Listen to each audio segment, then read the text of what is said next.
அனைவருக்கும் வணக்கம். நான் ரேணுமீரா. ரெமீரா டாக்ஸில் இன்னைக்கு வேறு ஒரு பரிமாணத்தில் நம்ம பார்க்க போகிறோம். அது என்ன அப்படின்னா, சமீபத்தில் வெளிவந்த ஜே பேபி அப்படிங்கிற அந்த திரைப்படத்தை பற்றின ஒரு சின்ன அறிவும் ஆராய்வும். ஒரு கதாபாத்திரத்தோட உளவியல் பார்வை அப்படின்னு நம்ம கதைகள்ல இது வரைக்கும் பார்த்துருப்போம். ஒரு திரைப்படத்தை ஒரு படைப்பாளியால இவ்வளோ அழகா கொடுக்க முடியும் அப்படின்னா அது என்னை பொறுத்த வரைக்கும் இந்த படத்துடைய இயக்குனர் திரு சுரேஷ் மாரி அவர்களை தான் சொல்ல விரும்புகிறேன். இன்னைக்கு அவரே நம்மளுடைய இந்த அரங்கத்துக்கு வந்து அந்த திரைப்படத்தை பற்றி நம்மளோட கலந்துரையாட வருகிறார். அவர் மட்டும் இல்ல, மிஸ் லாவண்யா அவர்களும், அதாவது அந்த படத்துல உளவியல் சம்பந்தமான நிறைய நுணுக்கங்களை இந்த படம் எடுப்பதற்கு உதவிய லாவண்யா அவர்களையும், அவங்க ஒரு சைக்காலஜிஸ்ட், அவங்கள நான் இங்க இன்வைட் பண்ணியிருக்கேன். இவங்க ரெண்டு பேரோட சேர்ந்து அந்த படத்தை பற்றி இப்போ ஒரு சின்ன அலசலும் ஆராய்வும் இருக்க போகுது. வணக்கம் சார். வணக்கம். வணக்கம் லாவண்யா. வணக்கம் சார். இப்போது நிறைய ஜெயகாந்தனுடைய கதைகள் எல்லாம் பார்த்தாக்கா அவருடைய வாழ்க்கையில் அவர் பார்த்த விஷயங்கள், அவர் கடந்து வந்த மனிதர்களை பற்றி தான் அவர் வந்து படைப்புகளை கொடுத்துருக்கிறாரு. சிறுகதைகளாகவும் நாவல்களாகவும் கதாபாத்திரங்களாகவும். அந்த வரிசையில் இன்றைக்கி நான் அந்த ஜே பேபி அப்படிங்கிற அது நான் படம்னு சொல்கிறதுக்கு என்னால் முடியலை. அது என்னை பொறுத்த வரைக்கும், ஏன்னா நான் ரொம்ப புத்தகத்தையும் அந்த புத்தகத்தில் இருக்கக்கூடிய கதாபாத்திரங்களையுமே என்னோட கனெக்ட் பண்ணி நான் பார்க்குறதுனால இந்த ஜே பேபி அப்படிங்கிற அந்த ஒரு பெரும் அந்த ஒரு நாவல் மாதிரி இருக்கக்கூடிய அந்த திரைப்படத்தை நீங்கள் எங்களுக்கு கொடுத்துருக்குறீங்க. அதுக்கான ஏதோ ஒரு பொறி உங்களுக்குள்ளே இருந்திருக்கும் இல்லையா, ஆரம்ப புள்ளி. அதை எங்களோட பகிர்ந்து சொல்லணும் அப்படின்னு ஆசை. கட்டாயமாக. அதாவது நான் நிறைய புத்தகம் வாசிக்கிற பழக்கம் எனக்கு கட்டாயமாக அது வந்து இல்லை, சின்ன வயசுலேருந்தே எனக்கு இல்லை. நிறைய மனிதர்களை வாசிக்கிறது தான் எனக்கு ரொம்ப பிடிச்சிருக்கு, அதுதான் பண்ணிக்கிட்டு இருக்கிறேன். ஸோ அப்படி தான் வந்து இந்த கதை வந்து என்னுடைய வாழ்க்கையில் நான் வந்து என்னோடய பெரியம்மாவுடைய வாழ்க்கையில் இருந்து தான் இந்த கதையை நான் வந்து எடுத்தேன். சொந்த பெரியம்மா, என்னோடய அம்மாவோட அக்கா. அவங்க வந்து நான் சின்ன வயசில் லீவுக்கெல்லாம் அவங்க வீட்டுக்கு வந்து போயிருப்பேன். ஒரு 15 நாள் இது மாதிரி குவார்ட்டர்லி லீவு இந்த மாதிரி டைமில். அப்போ அவங்க ஒரு 5 பசங்க, பெரியப்பா இருப்பாங்க. அவர் ஒரு சாதாரண ஒரு வேலை செய்கிறவர் தான். அந்த 5 பசங்களையும் வச்சுக்கிட்டு அவங்க வந்து மேனேஜ் பண்ணி அந்த குடும்பத்தை கட்டி ஆள்றதுன்றது வந்து நான் கண் கூட பார்ப்பேன். அவங்க பசங்களை விட எனக்கெல்லாம் ரொம்ப இம்பார்ட்டன்ஸ் கொடுத்து எங்களுக்கு தேவையானதெல்லாம் செஞ்சு கொடுத்துட்ருப்பாங்க. அப்படி ஒரு பயங்கர ஆளுமையாக அவங்க இருப்பாங்க. ஒரு கட்டத்தில் எல்லாம் வளர வளர ஒவ்வொருத்தருடைய கல்யாணம், அது காதல் திருமணம், இப்படி அவர் பெரியப்பா இறக்குறது, இதெல்லாம் போக போக அவங்களுடைய நிலம் வந்து கையை விட்டு போகுது. இதெல்லாம் நான் கண்கூட பக்கத்துலேருந்து பார்த்துட்டு இருக்கும்போது அவங்க கொஞ்சம் கொஞ்சமாக அவங்க வந்து தன்னுடைய சூழ்நிலை இழந்து வந்து ஒரு மாதிரி மனநிலையில் ரொம்ப கொஞ்சம் கொஞ்சமாக அவங்க பாதிக்கப்படுறதை என் கண்கூட பார்த்தேன். அது மட்டுமே முக்கிய காரணம் மட்டும் கிடையாது. ஒரு தடவை வந்து அவங்க தவறுதலாக கொல்கத்தா கிளம்பி போயிட்டு எங்கே இருக்கணும்னே தெரியாமல் போய், அதுக்கப்புறமா அங்கேருந்து ஒருத்தர் வந்து இன்ஃபார்ம் பண்ணி எங்கள் அம்மா எங்கே இருக்காங்கன்னு சொல்லி, அப்புறம் 2 பசங்க தேடி போய் அவங்கள கண்டுபிடிச்சி கூப்பிட்டு வந்தது. ஸோ இந்த விஷயம் வந்து எனக்கு ரொம்ப பயங்கரமாக பாதிச்சுது. அவங்க எப்படி ஒரு வாழ்க்கை இங்கே சென்னையில் ஒரு குக்கிராமத்தில் பிறந்து அப்படி ஒரு வாழ்க்கை வாழ போய் ஐநாவரத்தில் தான் அவங்க போய் வாழ்ந்த இடம்.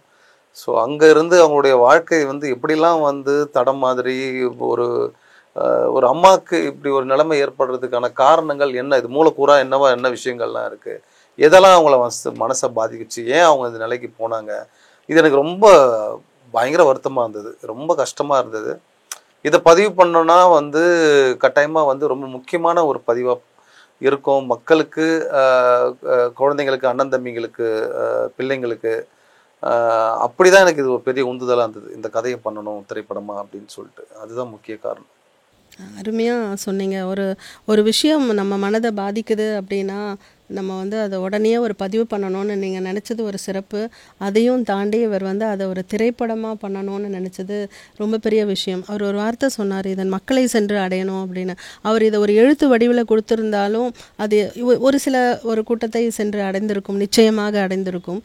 ஆனால் இது ஒரு திரைப்படமாக கொடுத்தது வந்து ரொம்ப சுலபமாக. ஏன்னா எனக்கு நான் இதில் இந்த இடத்துல இயக்குனர் பா. ரஞ்சித்துக்கு மிகப்பெரிய நன்றி சொல்லணும். ஏன்னா இதை வந்து முன் வந்து இதை வந்து தயாரிக்கிறதுக்கான ஒரு மனநிலை எல்லாம் இங்கே தயாரிப்பாளர்களாலையும் அது கட்டாயமாக செஞ்சுருக்க மாட்டாங்க.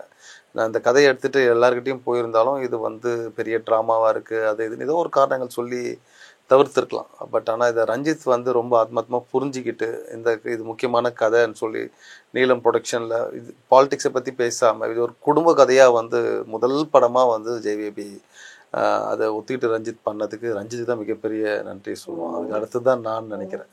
நிச்சயமா ரொம்ப இது இது என்னோட பார்வை ஒரு பொதுமக்களாக நான் இதை பார்க்கும்பொழுது நிறைய ஸ்டூடெண்ட்ஸ் இப்போ வந்து ஒரு ஷார்ட் ஃபில்ம் எடுக்கணும் அப்படிங்கிறதெல்லாம் ஒரு எண்ணத்தோட அவங்க வாழ்க்கையை முன்னகர்த்திக்கிட்டு வரும்போது நம்ம ஒரு எழுத்தாளனை உருவாக்குறோம் அப்படிங்கிற மாதிரி கிட்டத்தட்ட இந்த மாதிரியான கூட இருக்கக்கூடிய ஒருத்தருடைய மனநிலையவே அவங்க புரிஞ்சு அதையே அவங்க ஒரு ஸ்கிரிப்ட் ஃபார்ம் பண்ணி ஷார்ட் ஃபில்மாக பதிவு பண்ணும்போது அதுவும் ஒரு பதிவு தானே. கட்டாயமா இது இயற்கை. அதாவது நான் என்ன நினைக்கிறேன் அப்படின்னா, நம்மளுடைய வாழ்க்கையிலிருந்து எடுக்கக்கூடிய கதைகள், நம்ம சந்தித்த நம்ம குடும்பத்தில் இருக்கிறவங்க இல்லை நம்ம சுற்றி இருக்கிறவங்க நம்ம பார்த்து அப்சர்வ் பண்ண விஷயங்களை அதை கதைக்குள்ளவும் கதாபாத்திரத்துக்குள்ளவும் கொண்டு வர்றது மக்களை ரொம்ப வெகுவாக சீக்கிரம் போய் அடைஞ்சிரும் அப்படின்ட்டு நான் முழுசாக நம்புகிறேன். ஒரு கற்பனை கதாபாத்திரத்தை படைச்சி அதை கொண்டு வந்து நம்ப வைக்கிறத விட நம்ம வாழ்ந்துட்டு இருக்கிற அந்த மக்களுடைய அந்த கதாபாத்திரத்தை ரொம்ப ஈஸியாக மக்கள் சீக்கிரமாக கனெக்ட் பண்ணிப்பாங்கன்றது தான் உண்மை. ரொம்ப அழகாக சொன்னீங்க சார். இந்த நேரத்தில் வந்து லாவண்யா உங்களுடைய பார்வை, ஏன்னா நீங்கள் இந்த திரைப்படம் எடுக்க ஆரம்பித்ததில் இருந்து கொஞ்சம் கூடவே ட்ராவலும் பண்ணியிருக்கீங்க, இந்த கதாபாத்திரத்துக்கான ஒரு முக்கியமான சில விஷயங்களை உங்களுடைய கைடன்ஸில் கொண்டு வந்திருக்கிறீங்க, அதை பற்றி. ஃபர்ஸ்ட் ஆஃப் ஆல் வந்து சார் சொன்ன மாதிரி my first initial thanks is for Ranjith, because அவர் அண்டர்ஸ்டாண்ட் பண்ணிக்கிட்ட ஒரு விஷயம், அதாவது அவர் நிறைய பார்த்துருப்பார் இல்லையா, இந்த மாதிரி நிறைய ஃபேமிலிஸில் இப்படி இருக்காங்க அப்படின்னு அவருக்கு தெரிஞ்சிருக்கு. ஸோ அதை கண்டிப்பாக நம்ம இது பண்ணணும், கொண்டு நம்ம மக்கள்கிட்ட சேர்க்கணுங்கிற ஒரு மிகப்பெரிய passion for him. So definitely my thanks. அது ஒன்று. ரெண்டாவது வந்து சார் அண்ட் தினகர் அவரோட அசோசியேட் டைரக்டர் சார். ஸோ ரெண்டு பேருமே ஆக்சுவலி அவங்கள நான் மீட் பண்ணது, ஐ மெட் போத் ஆஃப் தெம். அண்ட் எந்த ஒரு அதாவது நம்ம ஒரு டிரெக்டரை மீட் பண்ணுறோம் அப்படின்னா வில் ஹாவ் லாட் ஆஃப் ஒரு ஃபியர் இருக்கும், இல்லை அவங்க எப்படி இருப்பாங்களோ என்ன பேசுவாங்களோ அது மாதிரிலாம் எதுவுமே கிடையாது. They both wanted to learn, because நான் வந்து சைக்காலஜிஸ்ட்டுங்கிறதுனால அதில் எந்த ஒரு ப்ரீகன்சீவ் நோஷன்ஸ் இல்லை, எனக்கு இது அதிகமாக தெரியும் அப்படிங்கிற எந்த இதுவுமே இல்லை. அண்ட் ப்ளஸ் எனக்கும் ரொம்ப ஒரு ஸ்பேஸ் கொடுத்து நான் கிட்டத்தட்ட ஒரு 3-4 hours நாங்கள் பேசியிருப்போம். அந்த அளவுக்கு I was able to share my ideas and thought process with him and mister Dinakar அவங்களோட அசோசியேட். ஸோ அப்போதுலேருந்து ஐ வாஸ் ஃபஸ்ட்டு இந்த ஸ்டோரி வந்து ஐ வாஸ் வெரி ஹாப்பி. ஏன்னா நம்ம தமிழ் சினிமாவில் வந்து இந்த மாதிரி ஒரு மென்டல் இல்னஸ் இருக்கிறவங்கள பற்றி இவ்வளோ ஆழமாக வந்து நம்ம பண்ணதில்லை. மேபி பிளாக் அண்ட் ஒயிட் ஈராவில் வந்து டிஃப்ரெண்ட் பர்சனாலிட்டிஸ், எஸ்பெஷலி நான் யோசிக்கும் போது சாவித்ரி அம்மா அண்ட் சிவாஜி கணேசன் இவங்க ரெண்டு பேரும் ரொம்ப நிறைய ஒர்க் பண்ணியிருக்காங்க என்னை பொறுத்த வரைக்கும். பட் அதை நம்ம சைக்காலஜி அப்படின்னு இது பண்ணாமல் நம்ம தினசரி வாழ்க்கையில் நடக்கிற மாதிரி நம்ம பார்த்துருக்கோம், ப்ளஸ் ஒரு ட்ராமாட்டிக்காக இருக்கும். பட் இந்த மூவி வந்து வி ஆல் நோ, நம்ம வீட்டில் யாராவது இப்படி இருப்பாங்க, நம்ம தாத்தா, நம்ம பாட்டி, நம்ம அப்பா அம்மா. So that was the big reason I wanted to share my view points. I should thank him actually, because இந்த ஒரு ஆப்பர்ச்சுனிட்டி கொடுக்கறது it's not a easy thing. அப்புறம் வந்து அவங்க சார் வந்து ஒரு முக்கியமான விஷயம் சொன்னாங்க, இந்த மாதிரி அவங்க இந்த மாதிரி ரொம்ப ஆளுமையாக இருந்திருக்காங்க, அவங்க she has done so much work for the entire family. Like this so many women we see main thing இந்த படம் வந்து it's about a woman. நம்ம மேன் பற்றி இருக்கலாம், but this is about a woman. We have to remember that. அவங்க அவ்வளோ ஆளுமையாக இருந்து அவங்க எப்படி இப்போ ஆயிருக்காங்கன்னா அதுக்கு அவங்களோட வல்னரபிலிட்டிஸ் என்னவா இருந்திருக்கும். See, that is what like husbands or fathers or boyfriends யாரா இருந்தாலும் we have to, இப்போ we are changing that, we are changing the way the society is, we are trying to help and request people, இதையும் பாருங்க. just because ஒரு person வந்து ஸ்ட்ராங்கா இருக்கிறாங்க அப்படின்ற தோற்றம் மட்டும் இருந்துட்டே இருந்தா it doesn't mean they are always strong. அவங்களுக்குள்ள ஏதாவது ஒரு வல்னரபிலிட்டிஸ் இருக்கும். ஸோ அவங்களோட உட்கார்ந்து பேசுறது, அவங்களுக்கு உண்டான ஒரு ஸ்பேஸ் கொடுக்கறது, ஏன்னா எப்பயுமே கேர் டேக்கிங் ரோலில் இருக்கிறவங்க வந்து தன்னைத்தானே வந்து கொஞ்சம் கேண்டில் மாதிரி they'll கீப் மெல்ட்டிங் அவே. அவங்களுக்கு என்ன நம்ம ஸ்பேஸ் கொடுக்கலாம், அவங்களோட செல்ஃப் எக்ஸ்பிரஷனுக்கு இதெல்லாம் நம்ம ஒவ்வொருத்தருமே பண்ணலாம். all of us can do that. So that is what which inspired me to share. And also so many of my clients who come who have these problems, அதே மாதிரி அவங்க அப்பா அம்மாக்கு இந்த மாதிரி ப்ராப்ளம்ஸ் இருக்கு, எப்படி ஹேண்டில் பண்றதுன்னு தெரியாது, entire family will break. So அதுவே நம்ம அந்த படத்துல பார்த்துருப்போம். ஸோ அதனால we spoke about the leadership. யாராவது ஒருத்தர் வந்து அந்த ஒரு லீட் ரோல் நம்ம எடுத்து பண்ணணும்.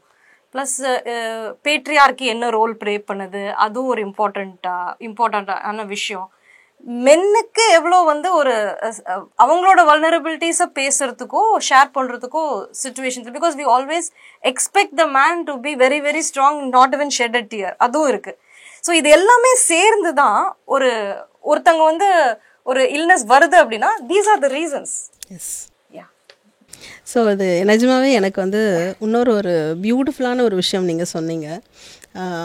அந்த ஃபேமிலியில் ஒரு ரெஸ்பான்சிபிள் பர்சன் அப்படின்னு ஒருத்தங்க இருக்கிறாங்க அப்படின்னா அவங்களுக்குள்ளேயும் அந்த தாக்கம் இருக்கும். என்னைக்காவது ஒரு நாள் அது வந்து பஸ்ட் அவுட் ஆகணும் அப்படின்னா அதுக்கு சப்போர்ட் சிஸ்டம் கொடுத்துட்டே வர்றது வந்து ஒரு ட்ராவல் இருந்துகிட்டே இருக்கணுங்கிறது ரொம்ப நல்லா இருந்தது. பட் சார் பொறுத்த வரைக்கும் என்னதான் அது அவருடைய வாழ்க்கை, அவருக்கு ஓன் பண்ணி கேரக்டர்ஸ் இருந்தாலும் கூட இந்த மாதிரி ஒரு ப்ரொஃபஷனல் எல்லாத்தையும் இன்னும் கூட யாரோ ஹெல்ப் பண்ணியிருக்காங்க இல்லையா, டாக்டர்ஸ் ஆல்சோ ஹெல்பிங் இந்த சைக்காலஜி டிபார்ட்மெண்ட்ல. நீங்க இவ்ளோ உங்களோட ரோல் உள்ள கொடுத்திருக்கீங்க. ஆமா, இவங்க பூர்ணச்சந்திரிகா மேம் மீட் பண்ணேன். அவங்களும் வந்து எனக்கு கொஞ்சம் நிறைய விஷயங்களை புரிய வச்சாங்க. டெமென்ஷியா பத்தியும் அந்த பைபோலார் மூட் டிசார்டர் பத்தி அந்த டீட்டெயிலாக அவங்க வந்து பேசினாங்க. அவங்களுமே எனக்கு அது ரொம்ப பெரிய ஹெல்ப்ஃபுல்லாக இருந்தது. எனக்கு என்னன்னா சொன்ன மாதிரி லாவண்யா கிட்ட வந்து இந்த கதையை முதல்ல சொன்னேன், இதுதான் கதை அப்படின்னும் போது பயங்கர பாசிட்டிவான ஒரு கிடைச்சிது லாவண்யா கிட்ட. இது மாதிரி ஒரு கதை எடுக்கிறோம் அப்படின்றதே அவங்களுக்கு பெரிய சந்தோஷமா இருந்தது. அதுக்கப்புறமா அதை சொன்ன மாதிரி ஒரு 3 மணி நேரம் பேசும்போது தான் எனக்கு என்ன பெரிய பயம் வந்ததுன்னா, ஒரு ஃபீமேல் ஓரியன்டாக நம்ம அம்மாவை தான் வச்சு மெயினாக நம்ம பண்ணுறோம். அதை வந்து ஒரு கேலி ஆக்கியோ இல்லை வந்து ஒரு மென்டல் இல்னஸை வந்து நம்ம வந்து தியேட்டரில் வந்து சிரிக்க வைக்கணுன்றதுக்காக எல்லாரையும் கிளாப்ஸ் வாங்கணுன்றதுக்காக வந்து அதை வந்து கேவலப்படுத்துறதோ இல்லை வந்து தப்பாக போர்ட்ரேட் பண்ணுறதோ இருந்துடக்கூடாதுன்னு ஒரு பெரிய பயம்.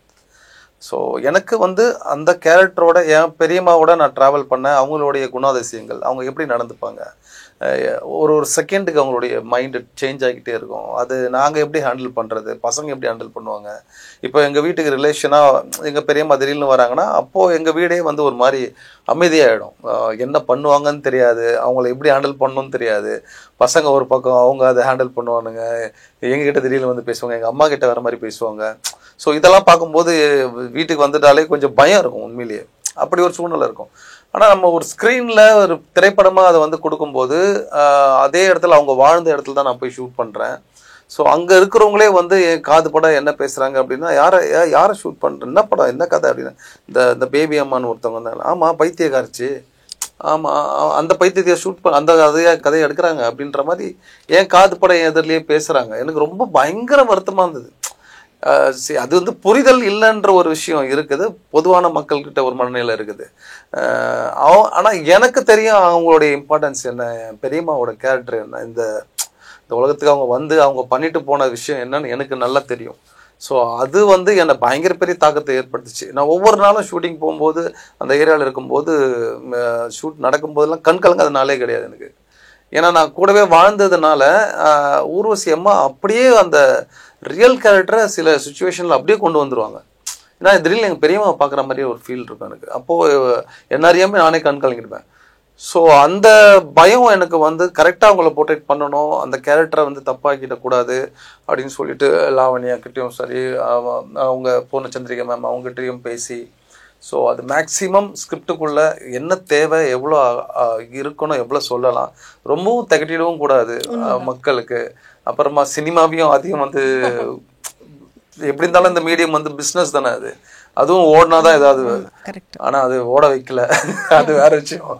ஸோ அந்த பயம் இருந்தது எனக்கு, ரொம்ப ஹெல்ப்ஃபுல்லாக இருந்தது எனக்கு. இப்போ இன்னைக்கு எல்லாருமே அது வந்து குறை சொல்லாமல் ஒரு கரெக்டாக நம்ம அதை வந்து ப்ரெசென்ட் பண்ணியிருக்கோன்றதுக்கு முக்கிய பங்கு இவங்க எல்லாருமே தான். நிச்சயமா. ஏன்னா அவர் எங்கள் ஃபேமிலி தான் எனக்கு எல்லாம் தெரியுன்ற அந்த முடிவு எடுக்கல அவர். அதில் ஒரு கதாபாத்திரத்தையும் உங்களோட இணைச்சி பண்ணதோடைய பலன் தான் இது இன்னைக்கு இவ்வளோ பெரிய ஒரு இதை நான் வெற்றின்னு தான் சொல்லுவேன். பெரிய வெற்றி தான். என்னன்னா இப்போது படம் ஒரு காலகட்டம் வரைக்கும் வந்து 33 மாதம் படம் ஓட்டுறது, 25 சில்வர் ஜூப்ளி ஆர்டிஸ்ட்டுன்னு நம்ம மோகன் சார் எல்லாம் நம்ம சொல்லுவோம், நடிகர் மோகனை. ஆனால் இப்போது காலம் மாறிட்டு வருது. இப்போது இன்னொரு விஷயம் என்னென்னா, இன்னைக்கு வந்து பழைய ஒரு சில படங்களை எடுத்து பார்க்குறதுங்கிறது வந்து இப்போ ஒரு ட்ரெண்டு போயிட்டுருக்கு. ரீரிலீஸ் பண்ணுறதுலாம் ட்ரெண்டு போயிட்டுருக்கு.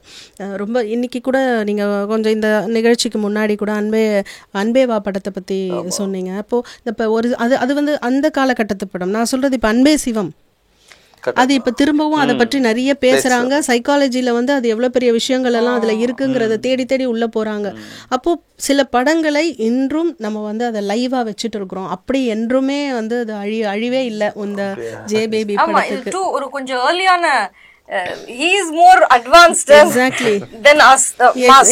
ஆமா. சோ கொஞ்சம் டைம் எடுத்து மேபி ஆஃப்டர் few years இது ரொம்ப கண்டிப்பா ரொம்ப பெருசா பேசப்படும்ன்றதுல ஒரு மாற்று கருத்தே கிடையாது. எனக்கு அது அவ்வளோ ஸ்ட்ராங்கா தோணுது. ஏன்னா இந்த அல்சைமா இந்த மாதிரியான விஷயங்கள் எல்லாம் இப்போ வந்து கொஞ்சம் அதிகரிச்சுக்கிட்டே வர காலகட்டமா இருக்கு. எப்படி ஒரு ஃபேமிலி அதுக்கு நம்மளோட பங்கை கொடுக்கணுங்கிறதுக்கு இந்த படம் ஒரு பெரிய ஒரு டாக்குமெண்டா தான் நான் பார்க்குறேன். நீங்கள் சொன்ன மாதிரி ஊர்வசி அம்மாவுடைய அந்த கதாபாத்திரம் இந்த படத்தில் இதுக்கு முன்னாடி அவங்க என்னென்னலாம் பண்ணாங்கங்கிறத வந்து ரெஜிஸ்டரே ஆகாத அளவுக்கு ஃப்ரெஷ்ஷாக கொண்டு வந்து கொடுத்துருக்குறாங்க. அவங்களோட ஒரு சில இடத்துல அந்த தலை அவங்களுக்கு இருக்கிற அந்த முடியை அந்த கொண்டை போட்டுட்டு போகிறது, ஏன்னா அந்த மாதிரி நபர்களை நான் நிறையவே பார்த்துருக்கேன். இந்த கொண்டை போட்டுட்டு போகிறது, அது அந்த வேகமாக ரோட்டில் நடக்கிறது, அது ஒன்று. அந்த பாடி லாங்குவேஜ் குறிப்பாக நான் ரொம்ப ரசிச்சது, நான் மீண்டும் மீண்டும் பார்த்தது. அது ரொம்ப வசதியாக போச்சுங்க ஓடிடியில் வர்றது. நீங்கள் திரையில் மட்டும் அது இருந்ததுன்னு வச்சுக்கோங்களேன், அதை நாங்கள் மீண்டும் மீண்டும் பார்க்கறதுக்கு கொஞ்சம் வாய்ப்புகள் குறைவு. ஓடிடியில் இருக்கிறதுனால நான் அதை மீண்டும் மீண்டும் பார்த்த காட்சி எதுனா, கடைசியாக அந்த கோர்ட் சீன் ஒன்று இருக்கும். அப்போ வந்து கும்பிடுறேன் அப்படின்னு சொல்லிட்டு ஒரு குனிஞ்சிட்டு அப்புறம் இல்லை நைனா அப்படிதான் இங்கெல்லாம் கும்பிடணும் அப்படின்னு அவங்க சொல்லுவாங்க. அது வந்து நிஜமாக சொல்கிறேன், அமேசிங். அது நான் இதில் வந்து ஊர்வசி அம்மாவை சொல்கிறதா உங்கள் பெரியமாவை சொல்கிறதா உங்களை சொல்கிறதான்ற ஒரு குழப்பத்துக்குள்ளேயே நிற்க வச்சது. இதில் எல்லாருமே அவங்கவுங்களோட பங்கை ரொம்ப அழகாக பண்ணியிருப்பீங்க. குறிப்பாக இப்போ அடுத்தது நான் பேச போகிறது என்னன்னா, தினேஷ் கதாபாத்திரம். பொறுப்புகள் எல்லாத்தையும் வந்து சில பொறுப்புகள் அவருக்கு தானாக வந்து தலையில் விழுது, சில பொறுப்பு வந்து அவராக எடுத்து தோளில் வச்சுக்கிறாரு. ஸோ இதை நான் ரொம்ப ரொம்ப ரொம்ப சுவாரஸ்யமாக நான் ரசித்தேன். இப்போது இந்த கதாபாத்திரம், இது லாவண்யாட்ட நான் கேட்கணும், இந்த மாதிரியான கதாபாத்திரம் இருக்கிறதுங்கிறத நீங்கள் எப்படி பார்க்குறீங்க? அதாவது நான் சொல்கிறது திரையில் மட்டும் இல்லை, வாழ்க்கையில் இப்படி வீட்டில் ஒரு பெரியவங்க இருக்கும் பொழுது இப்படிப்பட்ட ஒரு சப்போர்ட் கொடுக்கறது எந்த அளவுக்கு? என்னை பொறுத்த வரைக்கும் is actually very pure soul. He wants to do. அவரால் வந்து பண்ணாம ஒருத்தங்களுக்கு ஹெல்ப் பண்ணாம இருக்க முடியல. அது வந்து அவரோட பெரிய ஒரு பலம். ஆனா அதே சமயத்துல அவருக்கு உண்டான அது ஒரு பலவீனம். ஸோ அதனால மற்றவங்க வந்து அவரை புரிஞ்சுக்க முடியாத சூழ்நிலைகள் நிறைய நம்ம படத்துல பார்த்தோம் இல்லையா? ஸோ அந்த மாதிரி he might suffer on his own. ஒரு அலோனா இருக்கும்போது he's suffering. அவரோட பார்த்து வந்து அதிகமா அவர் வந்து தானா எடுத்து சொல்லக்கூடிய ஒரு பர்சன் இல்லை. So he's taking the responsibility without யாரும் சொல்லணும்னு அவசியம் இல்லை, நானே பண்றேன் அப்படிங்கிற ஒரு பர்சன். அடுத்தவங்கள அண்டர்ஸ்டாண்ட் பண்ண வைக்கணுங்கிறதுக்கு வந்து அவர் ரொம்ப ரொம்ப கீழே போய் போகாதப்பா, இந்த மாதிரி நம்ம திருப்பி ரிட்டர்ன், அந்த மாதிரி அவர் பேசக்கூடிய ஒரு பர்சன். ஆனா அவர் வந்து படத்துல வந்து அவர் எங்கேயுமே வந்து ஒரு ஆங்கரோ ஒரே ஒரு சீன் மட்டும் இருக்கும். பட் அது அவ்வளவு ரொம்ப உடையல, அவரோட அந்த வல்னரபிலிட்டி காட்டுற ஸ்டேஜ் மட்டும். எஸ், அந்த அளவுக்கு வந்து அவர் வந்துட்டு ரொம்ப வெக்ஸ் ஆகி அவர் பேசுறாரு. சோ இது வந்து நம்ம ரியல் லைஃப்ல நம்ம பார்த்தோம் அப்படின்னா இதே மாதிரி பீப்புள் நம்ம ஃபேமிலியில நிறைய பார்க்கலாம், போத் மென் அண்ட் உமன். யாரும் வந்து ஆஃபர் பண்ணாத வரைக்கும் அவங்களே பண்ணிக்கிட்டே இருப்பாங்க. which is probably நம்ம வந்து ஊர்வசி அம்மா அவங்க கேரக்டர் கூட நிறைய அவங்க ரெஸ்பான்சிபிலிட்டி எடுத்து இதுக்கு தான் ப்ரீவியஸ்லி ஐ டோல் எல்லாருக்குமே வந்து ஒரு ஸ்பேஸ் நம்ம வந்து கொஞ்சம் கிரியேட் பண்ணணும். we all have some problem, எக்கனாமிக்கா இருக்கலாம், சோஷியோ எக்கனாமிக் சிச்சுவேஷன்ஸ், நிறைய டிஃப்ரெண்ட் சினாரியோஸ்ல இருந்து நம்ம வரோம். பட் இப்போ சார் அவங்க தான் இப்போ நம்ம சேஞ்ச் ஏஜென்ட்ஸ். இப்போ நம்ம பேசுறோம்னா we also would have ஒரு பாத்துல வந்திருப்போம். நம்மளும் கஷ்டப்பட்டு தான் இங்க உட்கார்ந்து இவ்வளவு நம்ம பேச முடியும். அப்போ then what is the change we can request people to do through these movies? So அந்த அண்ணா தான் சொல்ல வருது அவங்க கேரக்டர். அண்ட் அஃப்கோர்ஸ் தினேஷ் அவர் வந்து இஸ் a brilliant actor. அவர் மாதிரி ஒரு ஆக்டர் இப்போதைக்கு கிடையாது. that's a different issue. But the way he has done the character, அப்போ அவங்க உண்மையான பர்சன் எப்படி இருந்திருப்பாங்க உங்களோட பிரதர் தினேஷ் கேரக்டர் வந்து அதான் ஒட்டுமொத்த அவனுடைய மொத்தமே வந்து அந்த படத்தோட அந்த கடைசி காட்சியில வந்து அண்ணன் தம்பி 2 பேருக்குள்ளேயே உடஞ்சி பேசிக்கிற ஒரு இடம் இருக்கு இல்லையா, அந்த இடத்துல தான் அவனோட முழு கேரக்டருமே அவனே வந்து சொல்லுவான். அதாவது இந்த குடும்பத்து மேல அவனுக்கு இருக்கக்கூடிய அக்கறை, அக்கா, அண்ணன், தம்பி எல்லார்கிட்டையும் அம்மாலேருந்து எல்லார்கிட்டையுமே ரொம்ப அன்பா இருக்கணும், நெருங்கி இருக்கணும். அதே நேரத்துல வந்து ஒரு காதல் திருமணம் பண்ணிக்கிறதுனால தன்னை தள்ளி வைக்கிறதுன்றது எந்த விதத்துல நியாயம்? நான் அந்த நம்மன பொண்ணையும் நான் ஏமாற்ற முடியாது, பொய் சொல்ல முடியாது இல்லையா, விட்டுற முடியாது இல்லையா குடும்பத்துக்காக. அந்த இடத்துல அவன் நிற்கக்கூடிய ஒரு நியாயம், அவன் சைடு எல்லாமே வந்து இப்போ நான் ஏதோ ஒரு கஷ்டப்பட்டு உழைச்சி ஒரு வண்டி ஒன்று வாங்கினது உன் கண்ணை உறுத்துதா, நான் இவங்க கூட இருக்கிறது உனக்கு பிடிக்கல, ஊர் விட்டு போயிட்டுமான்னு சொல்லி கேட்கறதா இருக்கட்டும், நான் எப்படியாவது இவங்க நம்ம குடும்பத்தோட ஒன்றா சேர்ந்துட மாட்டோமான்னு தான் நான் வந்து கவலைப்படுறேன் அப்படின்னு சொல்ற அந்த ஃபீலிங்காக இருக்கட்டும். தன்னை வந்து எல்லாம் ஒதுக்கியே வச்சிட்டு இருக்கிறாங்க, தன்னை வந்து ரொம்ப ஒரு குடும்பத்தோட சேர்க்காம இப்படி பிரிச்சே வைக்கிறாங்கன்றது அது இவ்வளோ அவனுக்கும் சரி, அவனை நம்பி வந்த அந்த பொண்ணுக்கும் சரி இருக்கக்கூடிய அந்த பிரச்சனையை அந்த இடம் தான் அவன் முழுசாக வந்து அவனோட பற்றி பேசுகிறான். ஸோ அந்த குடும்பம் எந்த சூழ்நிலையும் அம்மா விட்டு கொடுக்காம யாருமே போகிறதுக்கு அதுக்கு ஒரு சீன் இருக்கும். நான் பசங்களை விட்டு என்னால் போக முடியாது, என்னால் போயிட்டு அடியெல்லாம் வாங்க முடியாது, அதான் சின்ன பிள்ளை இருக்கார்ல அவர் ஒன்றை பார்த்துக்க சொல்லுன்னு சொல்லும்போது அந்த சின்ன பிள்ளையும் அந்த அக்காவும் தான் வந்து ஹாஸ்பிட்டலில் போயிட்டு அம்மாவை பார்த்துக்கூடிய மனநிலை இருக்கு. அப்போ அவன் தான் வந்து கொசு கடியில் படுத்துக்கிட்டு அங்கே இருந்துக்கிட்டு கஷ்டப்பட்டுக்கிட்டு அம்மாவை பார்க்கணும், அம்மாவையும் விட முடியாது, அங்கே மனைவியும் விடக்கூடாத ஒரு சூழ்நிலைக்குள்ள அது நிறைய நான் சந்திச்ச நிறைய பேர் இருக்காங்க. அது மாதிரி அதில் ரொம்ப முக்கியமாக சொல்லணும்னா வந்து மூர்த்தி சார் தான் சொல்லணும். வந்து நான் அதாவது என்னோட லைஃப் கேரியரில் நான் பார்த்த மிக சிறந்த மனிதர்லன்னா ஒருத்தர்னா நான் அவரை தான் என்னால் சொல்லவே முடியும். அப்படி ஒரு கேரக்டரில் லைஃப்பில் இனிமேலும் சந்திப்பேனான்னு தெரில எனக்கு. இப்படி சினிமாவில் மட்டுமே இல்லாமல் நிஜ வாழ்க்கையிலும் இப்படி மக்கள் வாழ்ந்துக்கிட்டு இருக்கிறாங்கன்றது தான், அதை தான் நான் வெளியில் அவரையே நடிக்க வச்சு பண்ணணும் அப்படின்னு நினச்சேன். ஸோ உண்மைதான், அது ரொம்ப பெரிய விஷயம் சார். அது ஆக்சுவலாக அவர் அந்த கேரக்டர் தான் நான் கடைசியாக அதை பற்றி கொஞ்சம் பேசணும் அப்படின்னு வச்சிருந்தேன். அடுத்தது வந்து நான் சொல்றது வந்து அண்ணா கேரக்டர். அப்போது மனநிலை சிதைந்தவர்கள், பாதிக்கப்பட்டவர்கள் அப்படின்னு சொல்லணும்னா எல்லாருமே ரேஷியோ டிஃபரன்ஸ்ல இருக்கிற அவங்களுக்கு கொஞ்சம் வேரி ஆகுதே தவிர எல்லாருமே பாதிக்கப்பட்டவர்கள் தான் அப்படிங்கிறதுக்கு ஒரு பெரிய ஒரு இது இந்த பார்க்கும்போது பார்த்தா அந்த சுய பரிசோதனை நமக்கே சில நேரத்துல தோணும். ஆமா, அதை பார்க்கும்போது பார்த்தோன்னா இப்போ இவங்களும் ஏதோ சரியில்லை. அந்த பெரிய அக்காவை வந்து ரொம்ப சீன்ல காட்ட மாட்டீங்க, அவங்க சைலண்டா ஒரு பேக்ல தான் இருப்பாங்க அவங்க. பட் அவங்கள பார்க்கும் போதும் எனக்கு வந்து ஏன்னா இளம் வயதுலயே அவங்க வந்து விதவையாயிடுறாங்க. அப்போ ஒரு அவங்களோட நீங்க அது ரொம்ப அழகா போர்ட்ரே பண்ணியிருந்தீங்க சார். ஏன்னா அந்த கேரக்டர் வந்து எங்கேயும் ரொம்ப பேசல, ஒரு 2-3 டைலாக் தான், எப்பவுமே பின்னாடி உட்காந்துருப்பாங்க, கொஞ்சம் பருமனா இருப்பாங்க, அவ்வளவுதான். அது ஒரு வேரியேஷன் காட்டியிருப்பீங்க. அதுக்கப்புறம் அந்த கேரக்டர் சைலண்டா பண்றது 2 தான் முகத்துல. அவங்க யாருன்னு தெரியல அவங்களுக்கு. நான் நிஜமா என்னோட பர்சனல் அப்ரிசியேஷன் கொடுக்கணும்.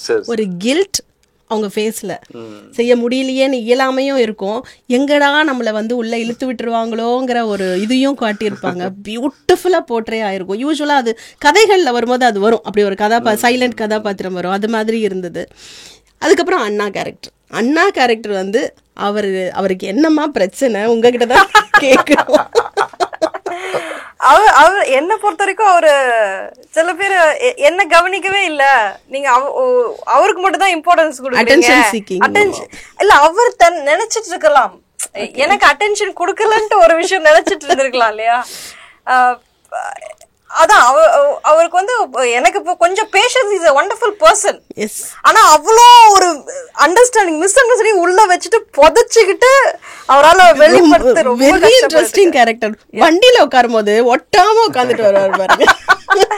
So That he's a was so குழந்தை. beautiful. He's a Yes, child. child. அந்த காட்சி வந்து மறக்கவே முடியாது. அதாவது எதுன்னா வண்டியில உட்காந்துட்டு போகும்போது ஒரு ஸ்பீட் பிரேக்கர் ஒன்று வரும்.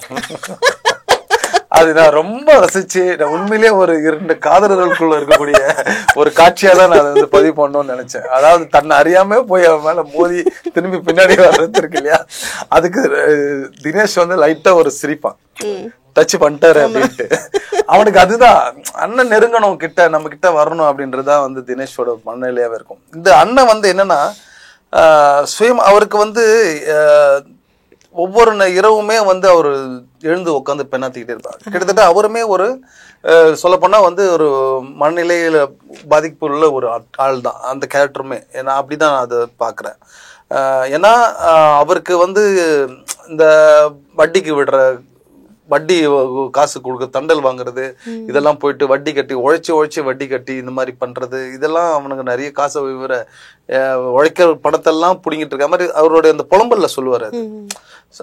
அது வந்து இவருக்கு என்னன்னா தொடர்ந்து வந்து இந்த குடிக்கு அடிமையாகி அது வந்து ஒரு மனநிலையை வந்து பாதிக்க வச்சு தன்னுடைய புலம்பலை தான் குடும்பத்துல தன்னை சரியான ஒரு மரியாதை கிடைக்கல, யாருமே வந்து நம்மளை வந்து மதிக்க மாட்டாங்க, நம்ம தான் மூத்தவன், நம்ம கிட்ட தான் ஒரு பெரிய கண்ட்ரோல் இருக்கணும், ஆனா யாரும் அப்படி இல்லை, எல்லாம் தன்னை வந்து ஒதுக்குறாங்க, கேவலமா பாக்குறாங்க. ஏன்னா முதல் சீன்லயே வந்து காசு கொண்டு போய் தினேஷ் கிட்ட கொடுக்க போகும்போது ஏன் என்கிட்ட கொடுத்தா நான் குடிச்சு தொலைச்சிருவேன் அப்படின்னு சொல்லி கேட்குற இடமா இருக்கட்டும், அந்த இடத்துல இருந்தே வந்து அவரை வந்து அந்த குடும்பம் என்னவா வச்சிட்டு இருக்குது அப்படின்றது ஒரு விஷயம் அதுல இருக்கு.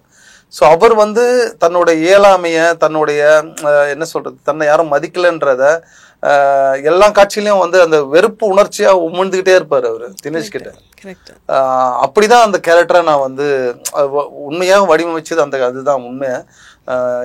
அப்புறமா கடைசியில வந்து தினேஷ் பக்கம் இவரு தன்னோட கல்யாணத்தை நிறுத்திட்டு போன பொண்ணோட தங்கைய வந்து கல்யாணம் பண்ணி கொண்டு வந்து நிறுத்திட்டிய முன்னாடி அப்படின்றது மிகப்பெரிய அவருக்கு இன்னும் பெரிய கோபம். அவன் இந்த குடும்பத்திலேயே இருக்கக்கூடாதுன்ற ஒரு முடிவு எடுக்கக்கூடிய இடத்துக்கு அது போகுது. ஸோ அப்படிதான் அவருடைய மனநிலையா நான் வந்து அவர் பெருசா பாதிக்கப்பட்டு அதனுடைய வெளிப்பாடாக தான் ஒவ்வொரு இரவுமே வந்து அவனை டார்ச்சர் பண்றதா வந்து காட்சி வச்சிருந்தது. ரொம்ப ரசிச்சு பார்த்த ஒரு கேரக்டர். பிரில்லியன்ட் ஆக்டர், சூப்பரான. எஸ் எஸ், அதுல சட்டில் காமெடி பண்ணுவாரு நடுவுல, அப்பா அமேசிங்கா இருக்கும். அதே மாதிரி வந்து பேக் பூச்சி அப்படின்னுவாரு. அவர் வந்து கேட்பாரு எங்கப்பா அவன் பேகு அப்படின்னாக்கா பேக் பூச்சி அப்படின்னு சொல்லி ரொம்ப அது ரொம்ப ஒரு இன்ட்ரெஸ்டிங்கான ஒரு இதுவா எடுத்துட்டு போவாரு. அதாவது படத்துல தனி ட்ராக் காமெடி தேவையில்லை, கதையோட ஒட்டி வர்றது அதுல ஒரு ரொம்ப பிரமாதமா இருக்கும். நம்மள சீரியஸ்குள்ள போகாம அங்கங்க வேவியா எடுத்துட்டு போறது. அடுத்தது அந்த சிஸ்டர் கதாபாத்திரம், சாய்ஸ் வாஸ் ஆசம் சார். என்ன ஒரு பியூட்டிஃபுல் பிரில்லியன்ட் ஆக்டர்ஸ். நான் நிறைய இடத்துல வந்து நான் அவங்களுடைய நடிப்பு ரசிச்சிருக்கேன், ஒரு சில திரைப்படங்கள்ல அவங்கள பார்த்துருக்கேன் நான். ஆனாலும் இதுல அமேசிங்கா இருக்கும். ஸோ அந்த இயலாமை முகத்திலையும் காட்டிட்டு, அந்த தம்பி அந்த பிரதர்கிட்டே இருக்கிற அந்த கான்டாக்ட், அவங்க பேசுற விஷயங்கள், கனெக்ஷன், இது எல்லாமே வந்து ரொம்ப அழகா ஒரு என்ன சொல்றது, ஒரு ஆழமா அப்படியே அழகா எடுத்துட்டு ஒரு ஸ்ட்ரீம்ல இருக்கிற அந்த சின்ன அந்த அலை இருக்கும் இல்லையா, அந்த மாதிரி எடுத்துட்டு போயிருந்தாங்க. அந்த கதாபாத்திரத்து உங்களோட அந்த இது லாவண்யா, இவங்க பிரதர்ஸ் வந்து பேசாத விஷயங்கள், அவங்களோட பெயின், அவங்களோட திங்கிங் வந்து இன்னும் கொஞ்சம் very deep. Actually she is not able to even convey. அவங்க பேசும்போது நீங்க பாத்தீங்கன்னா அந்த டாக்டர்கிட்ட பேசும்போது கண்ணீர் வந்து அவங்களுக்கு வந்துருது. நிறைய நம்ம ஃபேமிலிஸ்ல, நம்ம சொசைட்டிஸ்ல பாத்தீங்கன்னா மென் சப்போஸ் அவங்களுக்கு ஃப்ரெண்ட்ஸ் இருக்காங்க அப்படின்னா ஏதாவது ஒண்ணு ஷேர் பண்ணிக்கிட்டு ஏதாவது ஒரு காமெடி பண்ணிட்டு அப்படி இந்த மாதிரி போகும். But lot of pressure on women, they might not have யார்கிட்ட ஷேர் பண்றது, இந்த விஷயங்கள்லாம் ஷேர் பண்ண முடியாது. பிளஸ் ஃபேமிலியில சப்போர்ட், எக்ஸ்டர்னல் ஃபேமிலி சப்போர்ட் இல்லைன்னா கூட ரொம்ப வந்து உடஞ்சு போகிற ஒரு இடத்துல தான் அவங்க இருப்பாங்க. ஸோ இப்படி டச் பண்ணாலே they will break down. And அவங்க வந்து அம்மாவை ஒரு உமனா அவங்க பாக்குறாங்க அவங்க அம்மாவை. அந்த கனெக்டிவிட்டி வந்து டிஃப்ரெண்டான கனெக்டிவிட்டி இல்லையா. So she was very very affected and impacted by it. And she also never gave up. அதுதான் ஒரு பெரிய ஒரு விஷயம். அவங்க வந்து she didn't give up on her mother. ஏன்னா நிறைய பேர் வந்து அவங்களுக்குன்னு ஒரு ஃபேமிலி வந்த போது அவங்களோட ரெஸ்பான்சிபிலிட்டிஸ் அதிகமாகும் போது இந்த பேலன்சிங் வந்து அவங்களால பண்ண முடியாது. But she is very well, she is portrayed that. அதுதான் I could see from the character. ஆமாம், அது அந்த குடும்பத்து மேலே எப்படி தினேஷ்க்கு ஒரு பெரிய ஒரு அக்கறை இருக்கோ வந்து அதே போல தான் அவங்களுக்கும் அந்த பெரிய அக்கறை இருக்கும். அந்த அம்மாவும் சரி, அந்த அண்ணன் தம்பிங்க மேலேயும் சரி. அவங்க ரொம்ப மெலடி டார்கஸ்ன்னு சொல்லிட்டு அவங்க கூத்துப்பற்றையில் ஆர்டிஸ்ட்டு. எனக்கு அந்த கேரக்டர் பார்க்கும்போதே எனக்கு இவங்க தான் அதை செய்யணும் அப்படின்ற ஒரு பெரிய பயங்கரமான முடிவு வந்து அதுக்கு எதிர்ப்பு நிறைய இருந்தது எனக்கு. என்னோட டீமுக்குள்ளேயே செட் ஆவாங்களா இல்லை அப்படி இப்படின்னு சொல்லிட்டு அவங்களுடைய ஆடிஷன் எல்லாம் அதெல்லாம் பார்த்துக்கிட்டு இல்லை, எனக்கு வந்து 100% இவங்க தான் வந்து பண்ணணும் அப்படின்றது அப்பயே நான் முடிவு பண்ணிட்டேன். அவங்க வந்து அவங்க பர்ஃபார்மன்ஸை பார்த்து உண்மையிலே ரொம்ப பயங்கரமாக பயந்துச்சேன். முக்கியமாக வந்து அந்த பின்னாடி அம்மாவை துரத்திட்டு ஓடி வர சீக்வன்ஸு, அவங்களுடைய உண்மைத்தன்மை வந்து ரொம்ப பயங்கரமான அம்மா மேலே ரொம்ப இதுவாக இருப்பாங்க. அது கூட என்ன சொல்லுவாங்கன்னா, அம்மா நான் வந்து சாமி கும்பிட்டு வந்தமான்னு சொல்லிட்டு உனக்கு வடை பாயாசம் இதெல்லாம் சக்கரை பொங்கல்லாம் எடுத்து செஞ்சுட்டு தான் நான் வரமான்னு சொல்லி துரத்திட்டே ஓடி வரும்போது பேசிட்டே வருவாங்க. இப்போ கால் தடிக்கு அது வந்து கீழே விழுந்து சீக்வன்ஸு திரும்ப போய் அதை போய் பார்க்கறது, பர்டிகுலராக அந்த இடம் நான் அப்படி வைக்கணும். ஏன்னா ஒரு அம்மாவை வந்து பொண்ணுங்க எப்படி பார்த்துக்கிறாங்க, பிள்ளைங்க எப்படி பார்த்துக்கிறாங்கன்றது வந்து ரொம்ப பெரிய ஒரு டிஃப்ரென்ஷியேட்டான ஒரு விஷயந்தான். ஆண்களை விட பெண்கள் வந்து அம்மா மேலே பயங்கர இன்னும் ரொம்ப ரொம்ப க்ளோஸாக இருப்பாங்க. ஸோ எப்படியாவது வந்து அம்மாவுக்கு இதை சாப்பிட கொடுக்கணும்னு சொல்லி தான் அவள் வந்து கஷ்டப்பட்டு சமைச்சு எடுத்துகிட்டு வரா. பட் ஆனால் அது அம்மா அதை புரிஞ்சிக்காமையே வந்து அந்த இடத்த விட்டு ஓடி போகிறத துரத்திட்டு போய் நிற்கிறது, வாமா கூட வீட்டுக்கு போகலாம், இல்லைனா அவங்க வந்து திட்டிட்டு போகிற அந்த இடம் இருக்கட்டும், அது வந்து ரொம்ப சூப்பராக பண்ணியிருந்தாங்க. அப்புறம் டாக்டர்கிட்ட பேசுகிற இடம், தன்னை அறியாமல் அவங்க சின்ன வயசுலேருந்தே பார்த்த அம்மாவுடைய கேரக்டர் இப்படி ஒரு பெரிய ஒரு லைஃப்பை வந்து பார்த்து இப்படி பெரிய ஒரு டவுன்ஃபால் ஆகி அவங்க வந்து இப்படி வந்து போன இடத்த வந்து அவங்க பார்த்த அந்த விஷயத்த ஷேர் பண்ணுறதா இருக்கட்டும். அப்புறம் அதே மாதிரி தம்பிக்காரன் வந்து அக்காட்ட காசு கொடுப்பான். ஏன்னா அவங்க பெரிய வசதிலாம் ஒன்றும் கிடையாது, பஸ் ஏறி வந்துட்டு போகிறதே ஒரு பெரிய விஷயம். 2 பசங்க, அவங்களும் விதவை தான். அப்படின்னும் போது இந்த அண்ணன் தம்பிக்காரன் வந்து அக்காவுக்கு காசு கொடுக்குற விஷயங்கள்லாம் வந்து அதெல்லாம் எனக்கு ரொம்ப அற்புதமான ஒரு வாழ்க்கையை வந்து ஒரு விஷயத்த நம்ம வந்து பதிவு பண்ற மாதிரி ஒரு ஃபீல் கொடுத்தது. உண்மைதான் சார். ஏன்னா இது இந்த காலகட்டத்தில் வந்து 2 பேர் ஒரு குழந்தை தான் இருக்கு. இது வந்து இறுதி அந்த சமுதாயத்தோடைய அந்த இறுதி இதில் வந்து இவர் போய் அந்த பதிவு பண்ணது அண்ணனுக்கு தம்பி. இப்போ எங்கள் ஃபேமிலியிலலாம் நான் பார்த்துருக்கேன். லைக் ஆட்டோவில் யாராவது போகிறாங்க அப்படின்னாக்கா காசு கொடுத்துட்டு அனுப்புறது. அவங்க ஒன்றும் இல்லாமல் இல்லை, இவங்க கிட்ட அதிகமாக இருக்குன்னு அர்த்தம் இல்லை. இருந்தாலும் அது ஒரு முறை அண்ணனோ தம்பியோ அந்த காசு கொடுத்து அனுப்புறதுங்கிறது அது எவ்வளோ ஒரு பெரிய ஒரு கனெக்ஷன் ஃபீல். நீங்கள் எதை சொல்ல வந்தீங்க? இப்போ ஒரு மிடில் கிளாஸ், ஒரு லோவர் மிடில் கிளாஸ், அவங்களோட ஸ்டோரிஸ் இருக்கு இல்லையா, நம்ம ஒரு என்டையர் சொசைட்டியோட மனசாட்சியை வந்து தூண்டக்கூடியது வந்து நம்மளோட ஸ்டோரிஸ் மட்டும்தான். மிடில் கிளாஸ் பிகாஸ் படம் என்றாலே வந்து ஏதோ அஃப்கோர்ஸ் அதுவும் இருக்கு, நான் இல்லைன்னு சொல்ல, ஒரு பயங்கரமான ட்ராமாட்டிக் நம்ம எப்படி வந்து ஒரு வாழ்க்கையில் ஒரு படியிலேருந்து இன்னொரு படி முத்து மாதிரி கேரக்டர்ஸ் நம்ம உடைச்சிட்டு வெளியில வரோம், அதுதான் நம்மளுக்கு வந்து ஒரு மோட்டிவேஷன் அப்படின்னு நம்ம வி திங்க். பட் நம்மளோட என்டையர் சொசைட்டி, அதாவது நல்லா இருக்கிறவங்களோட பார்வையை வந்து ஒரு சமுதாயத்து மேல நம்ம திருப்பி கொண்டு வரது இருக்குல்ல, that is the greatest success of J Baby. Because நம்ம வந்து டெய்லி கடந்து போறோம், எவ்வளவு பேரை நம்ம கடந்து போறோம். ஏன்னா தினேஷ் அண்ணா கேரக்டர் வந்து இஸ் ஆட்டோ டிரைவர். அவரு கஷ்டப்படுறது எவ்வளோ, அந்த குழந்தைய அவர் வந்து தொலைச்சிட்டு எவ்வளவு பேர் இந்த மாதிரி அவங்க பண்ணாத தப்புக்கு எவ்வளவு பேர் சொசைட்டினால immediately they have been victimised. So இது எல்லாமே வந்து நம்மளோட it has to prick us. இதெல்லாம் எனக்கு ரொம்ப பிடிச்ச விஷயங்கள். And move to tears. நம்ம நோட்டீஸ் பண்ணாத விஷயங்கள்லாம் இருக்கு இல்லையா, I think that the movie has done such a great job. உண்மைதான். அதே மாதிரி அந்த சைலண்ட் பிரதர் ஒருத்தர் இருப்பாரு, அவரு பிரச்சனைனா அங்க உதிப்பாரு, அப்புறம் எங்க போவாருன்னு தெரியாது. ஒரு சைலண்ட் கேரக்டர். ஏன்னா I personally know such character. எங்கேயாவது ஒரு இடத்துல திடீர்னு உதிப்பாங்க, அப்புறம் திடீர்னு அவங்க வந்து காணாத போயிடுவாங்க. அது ஆனா அவங்க இல்லாம அந்த சீன் இருக்காது. ஒரு நல்லது கூப்பிடுறதா இருந்தாலும் கெட்டது கூப்பிட்டா அவங்க இல்லாம அங்க நடக்காது. ஆனா அவங்க எப்பவுமே பிரசன்ஸ் இருக்காது. ஸோ 3 டிஃப்ரெண்ட் கேரக்டர்ஸை வந்து கொண்டு வந்து ஒரு குடும்பத்துக்குள்ளே வச்சது. அந்த மாதிரி நம்ம எல்லாருமே வாழ்க்கையில் எங்கேயோ ஒரு இடத்துல அப்படிப்பட்ட கதாபாத்திரங்களை கடந்து தான் வந்துட்டுருக்கோம். ஸோ அவர் பற்றி சொல்லுங்கள். ஆக்சுவலாக வந்து நிஜ கதையில் வந்து சொல்லணும்னு பார்த்தீங்கன்னா கதாநாயகின்னு அந்த கேரக்டர் தான். ஓகே. அது வந்து இந்த கதைக்காக நான் பண்ண என் மனசுக்கு அறிஞ்சு என்னை பயங்கரமாக வருத்திக்கிட்டு இருக்கிற ஒரு விஷயம் வந்து அதுதான் நான் சொல்லுவேன். ஏன்னா அந்த நடு கதாபாத்திரம் இருக்கு இல்லையா, அந்த கதாபாத்திரம் தான் அம்மாவை கூடவே வச்சுக்கிட்டு பார்த்துட்டு இருந்த கதாபாத்திரம். ஆனால் அம்மாவை காணாமல் போனதுனால தேடி போன அண்ணன் தம்பியா வந்து மூத்தவரும் இளையவரும் அப்படி போனதுனால அவங்க தான் மெயின் லீடாக நான் வந்து கதைக்குள்ளே கொண்டு வரேன்.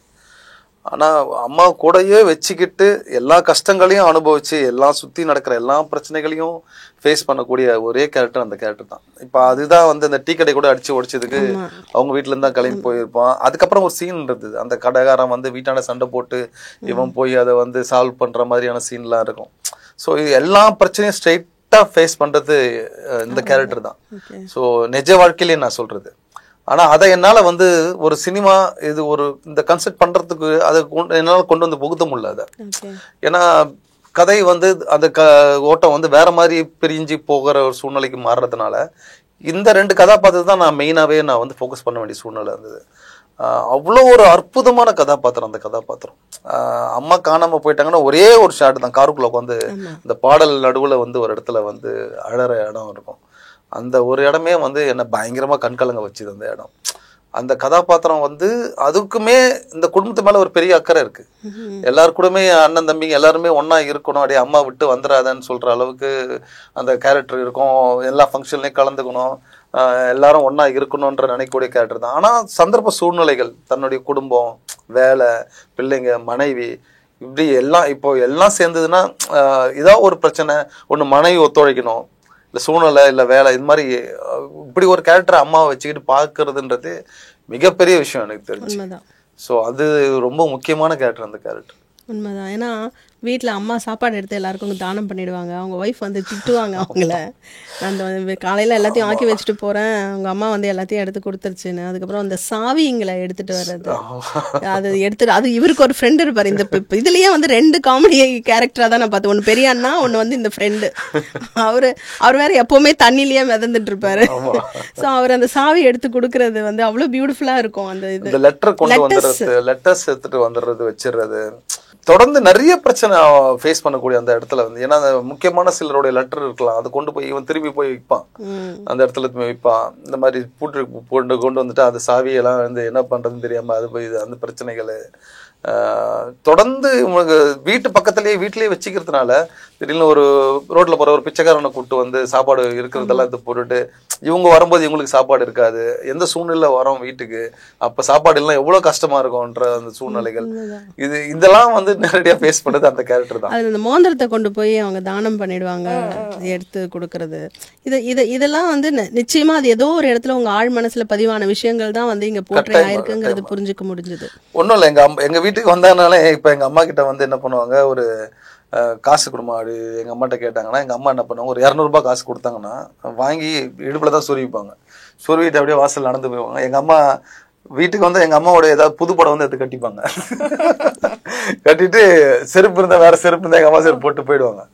போயிட்டு அப்படி போயிட்டு இருக்கும் போது அந்த கடையில் போனால் அங்கே தள்ளு வண்டிக்காரர் யாராவது வயசான தாத்தா நின்று இருந்தாருன்னா அந்த 200 ரூபாய் கையில் எடுத்து ஒரு 100 ரூபாய் கையில் கொடுப்பாங்க. எங்கள் அம்மா நின்று பார்த்துக்கிட்டே இருப்பாங்க. அப்படியே கடந்து போவாங்க. அந்த 100 ரூபாய் இன்னொருத்தர்கிட்ட கொடுத்துருவாங்க. அப்படியே போற வழியில கொடுத்துட்டு போயிடுவாங்க. எங்க அம்மா பயங்கரமா கோவம் வரும், உனக்கு எவ்வளவு திமிரு இருந்தா என்கிட்ட இந்த காசை வாங்கி நீனா தானம் பண்ணிட்டு போற அப்படின்ட்டு. ஸோ அவங்க வந்து அப்படிதான் அந்த சூழ்நிலை வந்து எதுவுமே தனக்காக வச்சுக்க மாட்டாங்க. அதிகபட்சம் கேட்கறது வந்து ஒரு 20 ரூபா தான் கொடுனேன்னா அவ்வளவுதான். அவங்க அதிகபட்ச காசே அவ்வளவுதான். 500 1000 எல்லாம் கேட்க மாட்டாங்க. ஒரு 20 ரூபா தான் கொடுனேன்னா அவ்வளவுதான். அதுலயே பாதி ஏதோ தானம் பண்றதுக்கோ ஏதாவது டீ ஏதாவது இருந்தா குடிக்கிறதுக்கோ இல்லை, அதுதான் அவங்களுடைய பெரிய ஆசையாவே இருக்கும். ஸோ அதுதான் அப்படி. நிஜமா அதே மாதிரி சாப்பாடு கோச்சிக்கிட்டு அவன் அடிச்சிட்ட அப்படின்னு சொன்ன உடனே அவங்க கொஞ்சம் இதுவாக இருப்பாங்க. அம்மா வீட்டுக்கு வரலன்னு இவரு கில்ட்டில் இருப்பார். இதெல்லாம் நிஜமாவே வந்து it's a painting sir, it's a real painting. அந்த இடத்தெல்லாம் நம்மளால் எது கூடமே இது பண்ண முடியாது. வீட்டுக்கு அவங்க அம்மா வரமாட்டாங்களான்னு இருக்கும்போது அவங்க வீட்டுக்குள்ளே வந்துட்டு பசிக்குதுன்னு சொல்லும் போது அவன் அந்த படப்படான்னு கூட்டிகிட்டு வந்து உட்கார வைக்கிறது எல்லாமே எமோஷனோட உச்சக்கட்டம். அழவே கூடாதுன்னு பிளான் பண்ணி போய் உட்காந்தாலும் அது வந்து அழக்கூடிய ஒரு நிலை தான் வருது. இந்த கதாபாத்திரங்கள் எல்லாமே வந்து இப்போ நம்ம அந்த நடிகர்கள் அவங்களுடைய சிறப்பான ஒரு இதை பற்றி பார்த்தோம். இப்போது நம்ம உர்வசி அம்மா அப்படின்னா நீங்கள் எப்படி அந்த அந்த அந்த ரோடு எப்படி இருக்கும்னு எனக்கு ஓரளவுக்கு ஐடியா இருக்குது. அந்த வாட்டர் டேங்க் ரோடு வந்து பிஸியாகவே இருக்கும். நீங்கள் எப்படி மேனேஜ் பண்ணீங்க சார் அதை? இல்லை, அதாவது இந்த திரைப்படம் இப்படி தான் நம்ம எடுக்க போகிறோம்னு ஒரு முடிவு பண்ணியிருக்கோம். ஒரு மிக உண்மைக்கு நெருக்கமாக ரொம்ப யதார்த்தத்தோட நெருக்கத்தில் கொண்டு போகலாம் அப்படின்னும் போது இது நம்ம வந்து ஸ்டுடியோக்குள்ளேயோ செட்டுக்குள்ளேயோ வச்சுலாம் நம்மளால் இது பண்ண முடியாது. நிஜமான மனிதர்கள் மாந்தர்கள் வாழ்கிற இடங்களில் நான் இந்த படம் அப்படி தான் ஷூட் பண்ணேன். இப்போ எங்கள் பெரியம்மா வீடு எங்கே இருக்கோ அந்த வீட்டில் தான் ஷூட் பண்ணேன். ஆமாம், அவங்க சொந்த அந்த வீடு தான். அவங்க படுத்து தூங்குறாங்க இல்லையா, அவங்க வாழ்ந்த வீடு தான் அந்த வீடு. ஸோ அந்த சர்க்கிள் தான் அந்த ரோடு நடக்கிறது. ஐநாவரம் அந்த சத்யா நகர்னு சொல்லுவாங்க. ஆக்சுவலா ஐநாவரம் ரோடுக்கு அந்த பக்கம், இது அண்ணா நகர்ல பார்டர்ல ரெண்டுத்துக்கும் நடுவுல இருக்கு. ஆவடி ரோடு இருக்கு இல்லையா, அந்த ரோடுக்கு இந்த பக்கம் இருக்கு. இந்த வாவுசி அதெல்லாம் கொஞ்சம் அந்த அதுக்கு இந்த சைடு போலீஸ் ஸ்டேஷனுக்கு கொஞ்சம் ரைட் சைடு புஜ்ஜு ஸ்ட்ரீட் எல்லாம் இருக்கு. அதுக்கெல்லாம் முன்னாடி இந்த பக்கம் வருது. சத்யா நகர்னு சொல்றாங்க அந்த இடம் பேர். சுடுகாடு ஒண்ணு இருக்கு தெரியுங்களா, அந்த பேக் சைடுல வருது. Okay okay. ஸோ அங்கதான் இவங்க வாழ்ந்த இடம். அந்த தெருக்கள், அவங்க நடந்து போற அந்த காவா, அந்த அது எல்லாமே பதிவு பண்றது எல்லாமே வந்து நிஜமான அவங்க வாழ்ந்த இடங்கள் தான். அங்க இருக்கக்கூடிய அந்த கேரக்டருங்க எல்லாமே. இப்போ அந்த நீங்க சொன்ன அந்த 7ன்னு ஒரு கேரக்டர், அந்த இன்னொரு அவருமே வந்து நிஜமா அங்க வாழற ஒரு கேரக்டர் தான். அவரை நான் அப்படியே கொண்டு வந்து அந்த கதைக்குள்ள வந்து அவரை வந்து நான் அப்படியே நடிக்க வச்சேன். முதல் திரைப்படம் அவரை வந்து நடிக்க வச்சது. நிஜமாலுமே அண்ணனோட ஃப்ரெண்ட் அவரு. அவரு அந்த நிஜ கதாபாத்திரத்துல தான் நடிக்க வச்சேன் நான். ஏன்னா அவர் 3 பேருக்கு ஃப்ரெண்டா இருப்பாரு. பெரிய அண்ணனுக்கும் ஃப்ரெண்டா இருப்பாரு, நடுவனுக்கும் ஃப்ரெண்டா இருப்பாரு, கடைசி தம்பிக்கும் ஃப்ரெண்டா இருப்பாரு, அந்த குடும்பத்துக்கும் ஒரு பெரிய ஒரு வெல்விஷர் மாதிரி இருப்பாரு அவரு. ஸோ அந்த கதாபாத்திரத்தை முக்கியமா நான் வந்து அது பண்ணோம்னு நினைச்சேன்.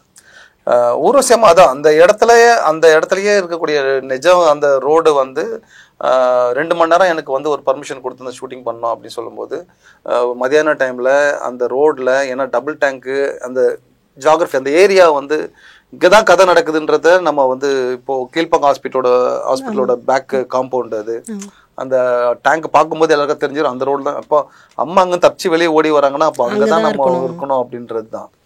ஸோ அது எடுக்கிற இடத்துல நிறைய சேலஞ்ச் இருந்தது. அந்த நாங்கள் எதுவுமே வந்து ரோட்டில் போகிறவங்கள கண்ட்ரோல் பண்ணலை, டிராஃபிக்கை கம்முன்னு அது பாட்டுக்கு விட்டோம், நாங்கள் பாட்டுக்கு ஷூட் பண்ணிட்டு இருந்தோம்.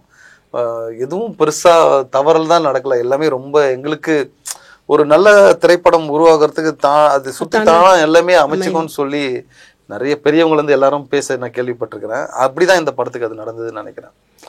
ரொம்ப முக்கியமான சீக்வன்ஸ், அந்த சீக்வன்ஸ் கரெக்டாக அமைஞ்சுது. ஓகே. நீங்களும் வந்து அந்த படத்தில் அந்த கேட்டு இதில் வழி அனுப்புவீங்க. அது எனக்கு அதை பார்க்கும்போது அந்த அந்த கனெக்ஷன் புரிஞ்சுது. You are somewhere. எனக்கு அப்போ தெரியாது. நான் முதல் தடவை பார்க்கும்போது எனக்கு எதுவுமே தெரியாது. உங்கள் பேர் மட்டும்தான் தெரியும், உங்களோட உருவம் நான் பார்த்ததில்ல. ஆனால் அந்த கேட்டு மூடும்போது இவருக்கும் இந்த கதைக்கும் ஏதோ ஒரு கனெக்ஷன் இருக்குன்னு நினைச்சேன். ஆனால் அது இப்படி ஒரு கனெக்ஷன் நான் எதிர்பார்க்கல. அப்புறம் இப்போ லாவண்யா இந்த மாதிரி வந்து தெருவுக்கு ஒருத்தங்க அப்படிங்கிற மாதிரியோ வீட்டுக்கு ஒருத்தங்க குடும்பத்தில் இருக்கிறதுக்கான வாய்ப்புகள் வருங்காலங்களில் இருக்குது அப்படின்றது சில ஆராய்ச்சி மூலமாக சொல்லப்படுகிறது. அதை எப்படி கையாள்வதுங்கிறது இண்டிவிஜுவல் அந்த நபரை விடுத்து, சொசைட்டி அப்படின்னா கணவனோ ஒரு மனைவியோ அல்லது தன்னுடைய குழந்தைகளும் தான் அந்த சொசைட்டிக்குள்ளே தான் வருவாங்க. கரெக்ட். இப்படிப்பட்டவங்களை வந்து நம்ம எப்படி அரவணைச்சு எடுத்து எல்லாராலையும் தினேஷாக இருக்க முடியாது. கண்டிப்பாக கண்டிப்பாக. மொதல் விஷயம் வந்து நம்மளுக்கு வந்து இது பழகிடும். இது ஒரு ப்ராப்ளம்னே நம்ம ஐடென்டிஃபை பண்ண மாட்டோம். ஏன்னா அதோடய வாழ்ந்துட்டு இருக்கிறதுனால வி டோன்ட் நோ. ஸோ என்னோட ரிக்வெஸ்ட் வந்து நம்ம வந்து யாருக்கிட்ட நம்ம ஹெல்ப் போய் சீக் பண்ண முடியுமோ, தெரப்பி வந்து ரொம்ப ரொம்ப இம்பார்ட்டன்ட். ஏன்னா இது தனிப்பட்ட நபரால ஒரு ஃபேமிலியால கூட we cannot handle it. So இப்போ நிறைய பேருக்கு எப்படி இருக்கும், என்னோட அப்பாவை என்னோட அம்மாவை கொண்டு நான் போய் ஒரு டாக்டர் முன்னாடி நிறுத்தணுமா, இவங்களுக்கு பிரச்சனை அப்படின்னு நம்ம சொல்லி எப்படி அதனால அக்செப்டே பண்ண முடியாது அப்படின்னு நிறைய பேர் நம்ம யோசிப்போம். But we have to take அதுதான் நான் அந்த சொன்ன ஒரு லீடர்ஷிப் ஒரு விஷயம். அதை பண்ணணும்னா அதை பண்ணக்கூடிய அந்த ஸ்டெப் எடுக்கக்கூடிய பர்சன் வந்து ரொம்ப ஸ்ட்ராங்கா இருக்கணும். வேற வழி கிடையாது. நம்மளோட வலியை தாங்கிட்டு அதை நம்ம எடுத்துட்டோம் அப்படின்னா தெரப்பி கண்டிப்பா வந்து ஹெல்ப் பண்ணும். ஓகே. நம்மளோட நம்மளோட சொசைட்டி எப்படி இருக்குன்னா இவங்களுக்கு நம்ம என்ன ஹெல்ப் பண்ணலாம் அது நம்ம நிறைய பேசுறோம். நம்ம கைண்ட்னஸ் காமிக்கணும், அண்டர்ஸ்டாண்டிங்கா இருக்கணும். தினசரி வாழ்வுல அதுல எவ்வளவு சாத்தியம், ஹவு மச்? ஏன்னா நம்மளுக்கு போய் நம்ம சம்பாதிச்சு வந்தாதான் நம்ம குடும்பத்தை ரன் பண்ண முடியும். ஸோ நம்ம இவங்களோட டைம் நிறைய ஸ்பெண்ட் பண்ணும் போது என்ன ஆயிடும், all our resources will get depleted. Exactly. So நான் எல்லாம் என்னால பண்ணிட முடியும், என்னோட அம்மா தானே, நான் சொன்னா அவங்க கேட்டுப்பாங்க, ஒரு அதட்டு தான் கேட்டுப்பாங்க, நிறைய பேர் வந்து அடிச்சிடுவாங்க, அதுவும் இருக்கும். ஏன்னா அப்பதான் நம்ம கண்ட்ரோல் பண்ண முடியும் அப்படின்ட்டு நம்ம தவறு சொல்ல முடியாது அந்த சூழ்நிலையில. we can't blame them. என்னடா உங்க அம்மா அப்பாவை போட்டு அடிக்கிறேன். நம்ம நிறைய படத்துல இந்த ஆர்ஃபனேஜஸ்ல கொண்டு விட்டுடுவாங்களா ஹோம்.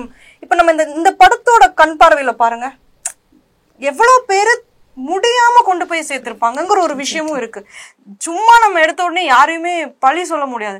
நீ வந்து சரியா உங்க அப்பா அம்மா பாத்துக்கல, உன்னால நீ வந்து ஃபேமிலிக்கு சரிப்பட்ட ஆள் கிடையாது. இந்த இடத்துல நான் ஞாபகப்படுத்துற விஷயம் என்னன்னா, அந்த ஆயாமா கேட்பாங்கப்பா நீ ஒரிஜினல் அட்ரஸ் தானே கொடுத்துட்டு போற. ஏன்னா ஐ ஆல்சோ ஹாவ் எக்ஸ்பீரியன்ஸ். நான் அங்க இன்டர்ன்ஷிப்க்கெல்லாம் போயிருக்கேன்.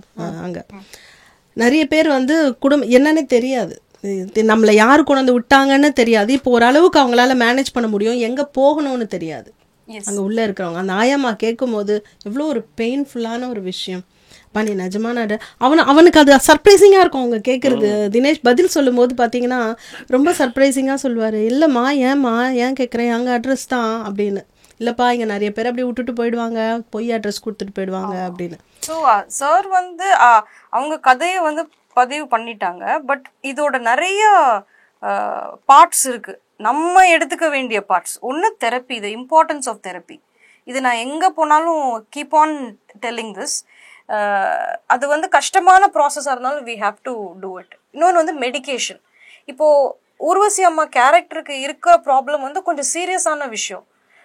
பைபோலார் அப்படின்னா ஒரு டிமென்ஷியா அப்படின்னா ஜஸ்ட் தெரப்பி, நம்ம உட்காந்து பேசி சரி பண்ணக்கூடிய விஷயம் கிடையாது.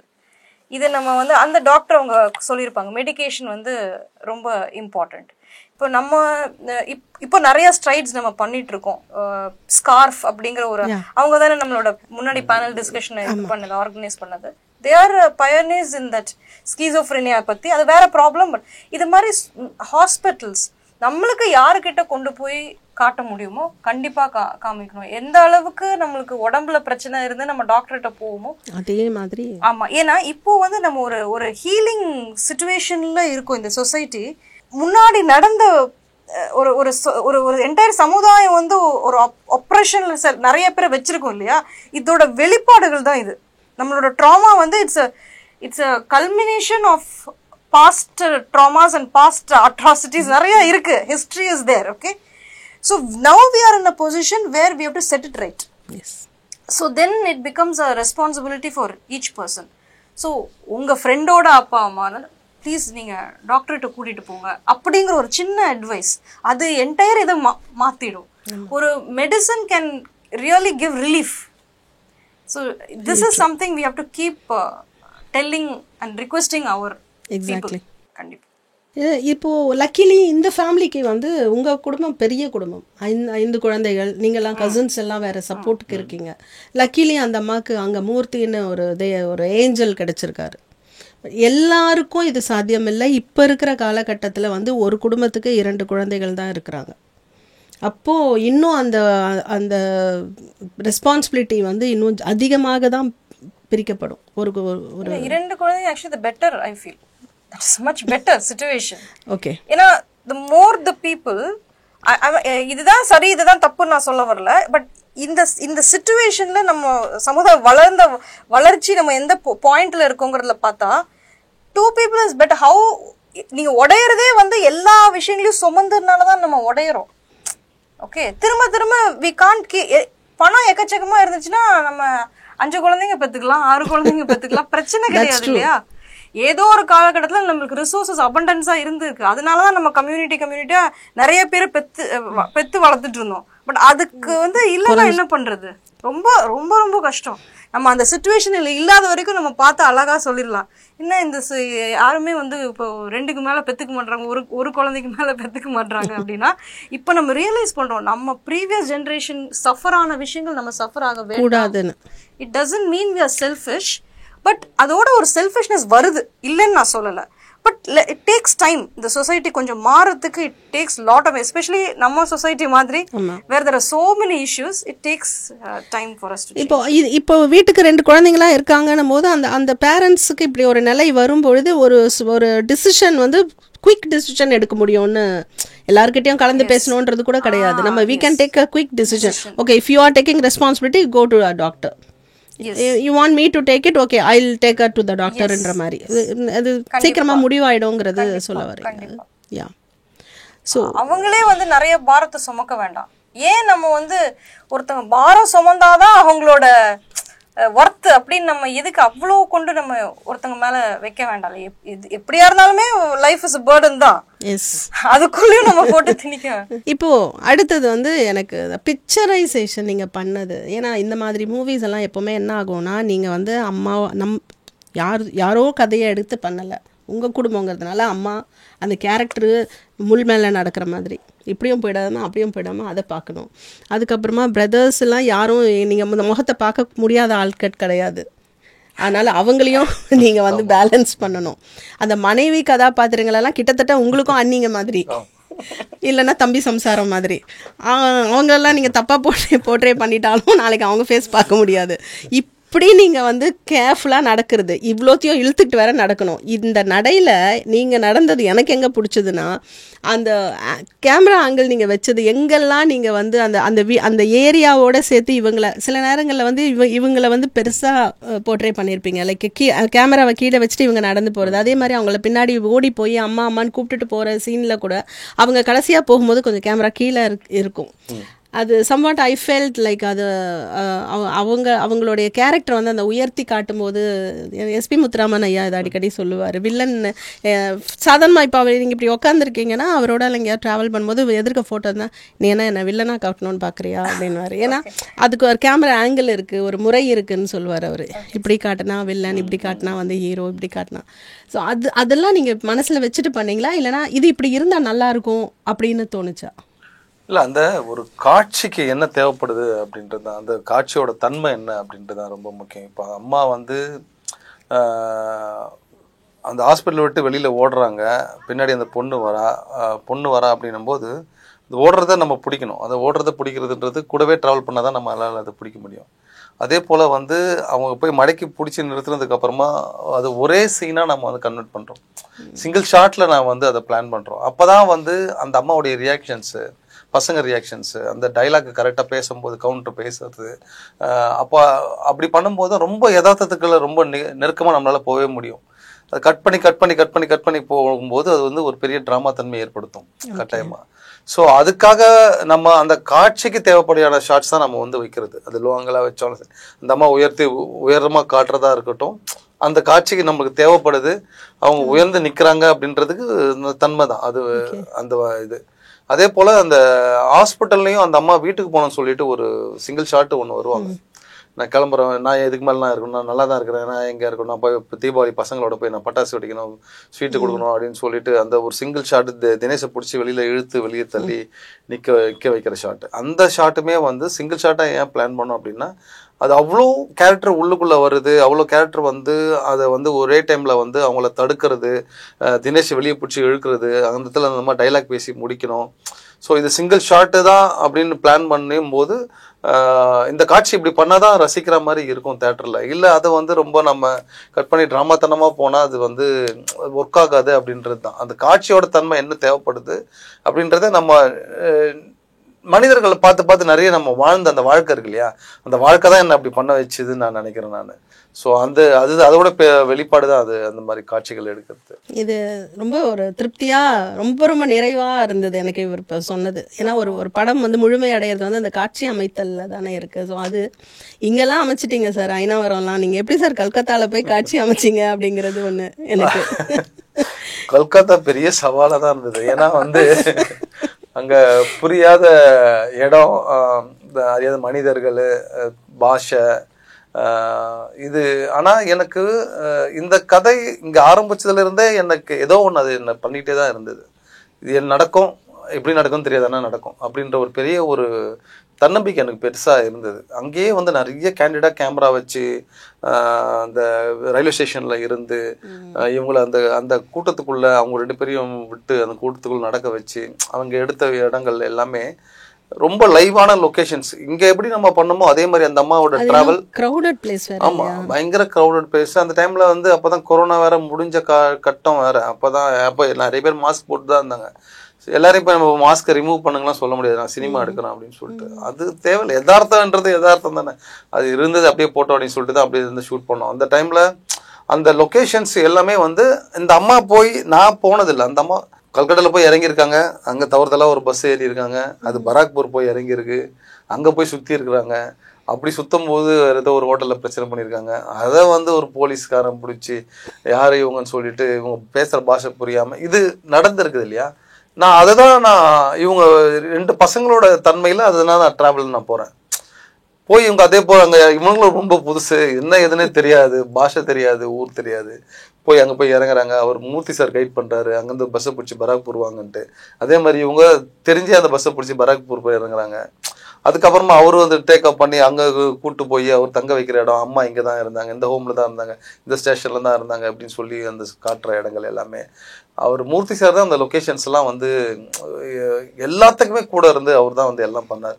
ஒரு மேனேஜரா, ஒரு நடிகரா, ஒரு அசிஸ்டன்ட் டைரக்டரா, அவருக்கு இப்படி பன்முகங்கள் சொல்லலாம்.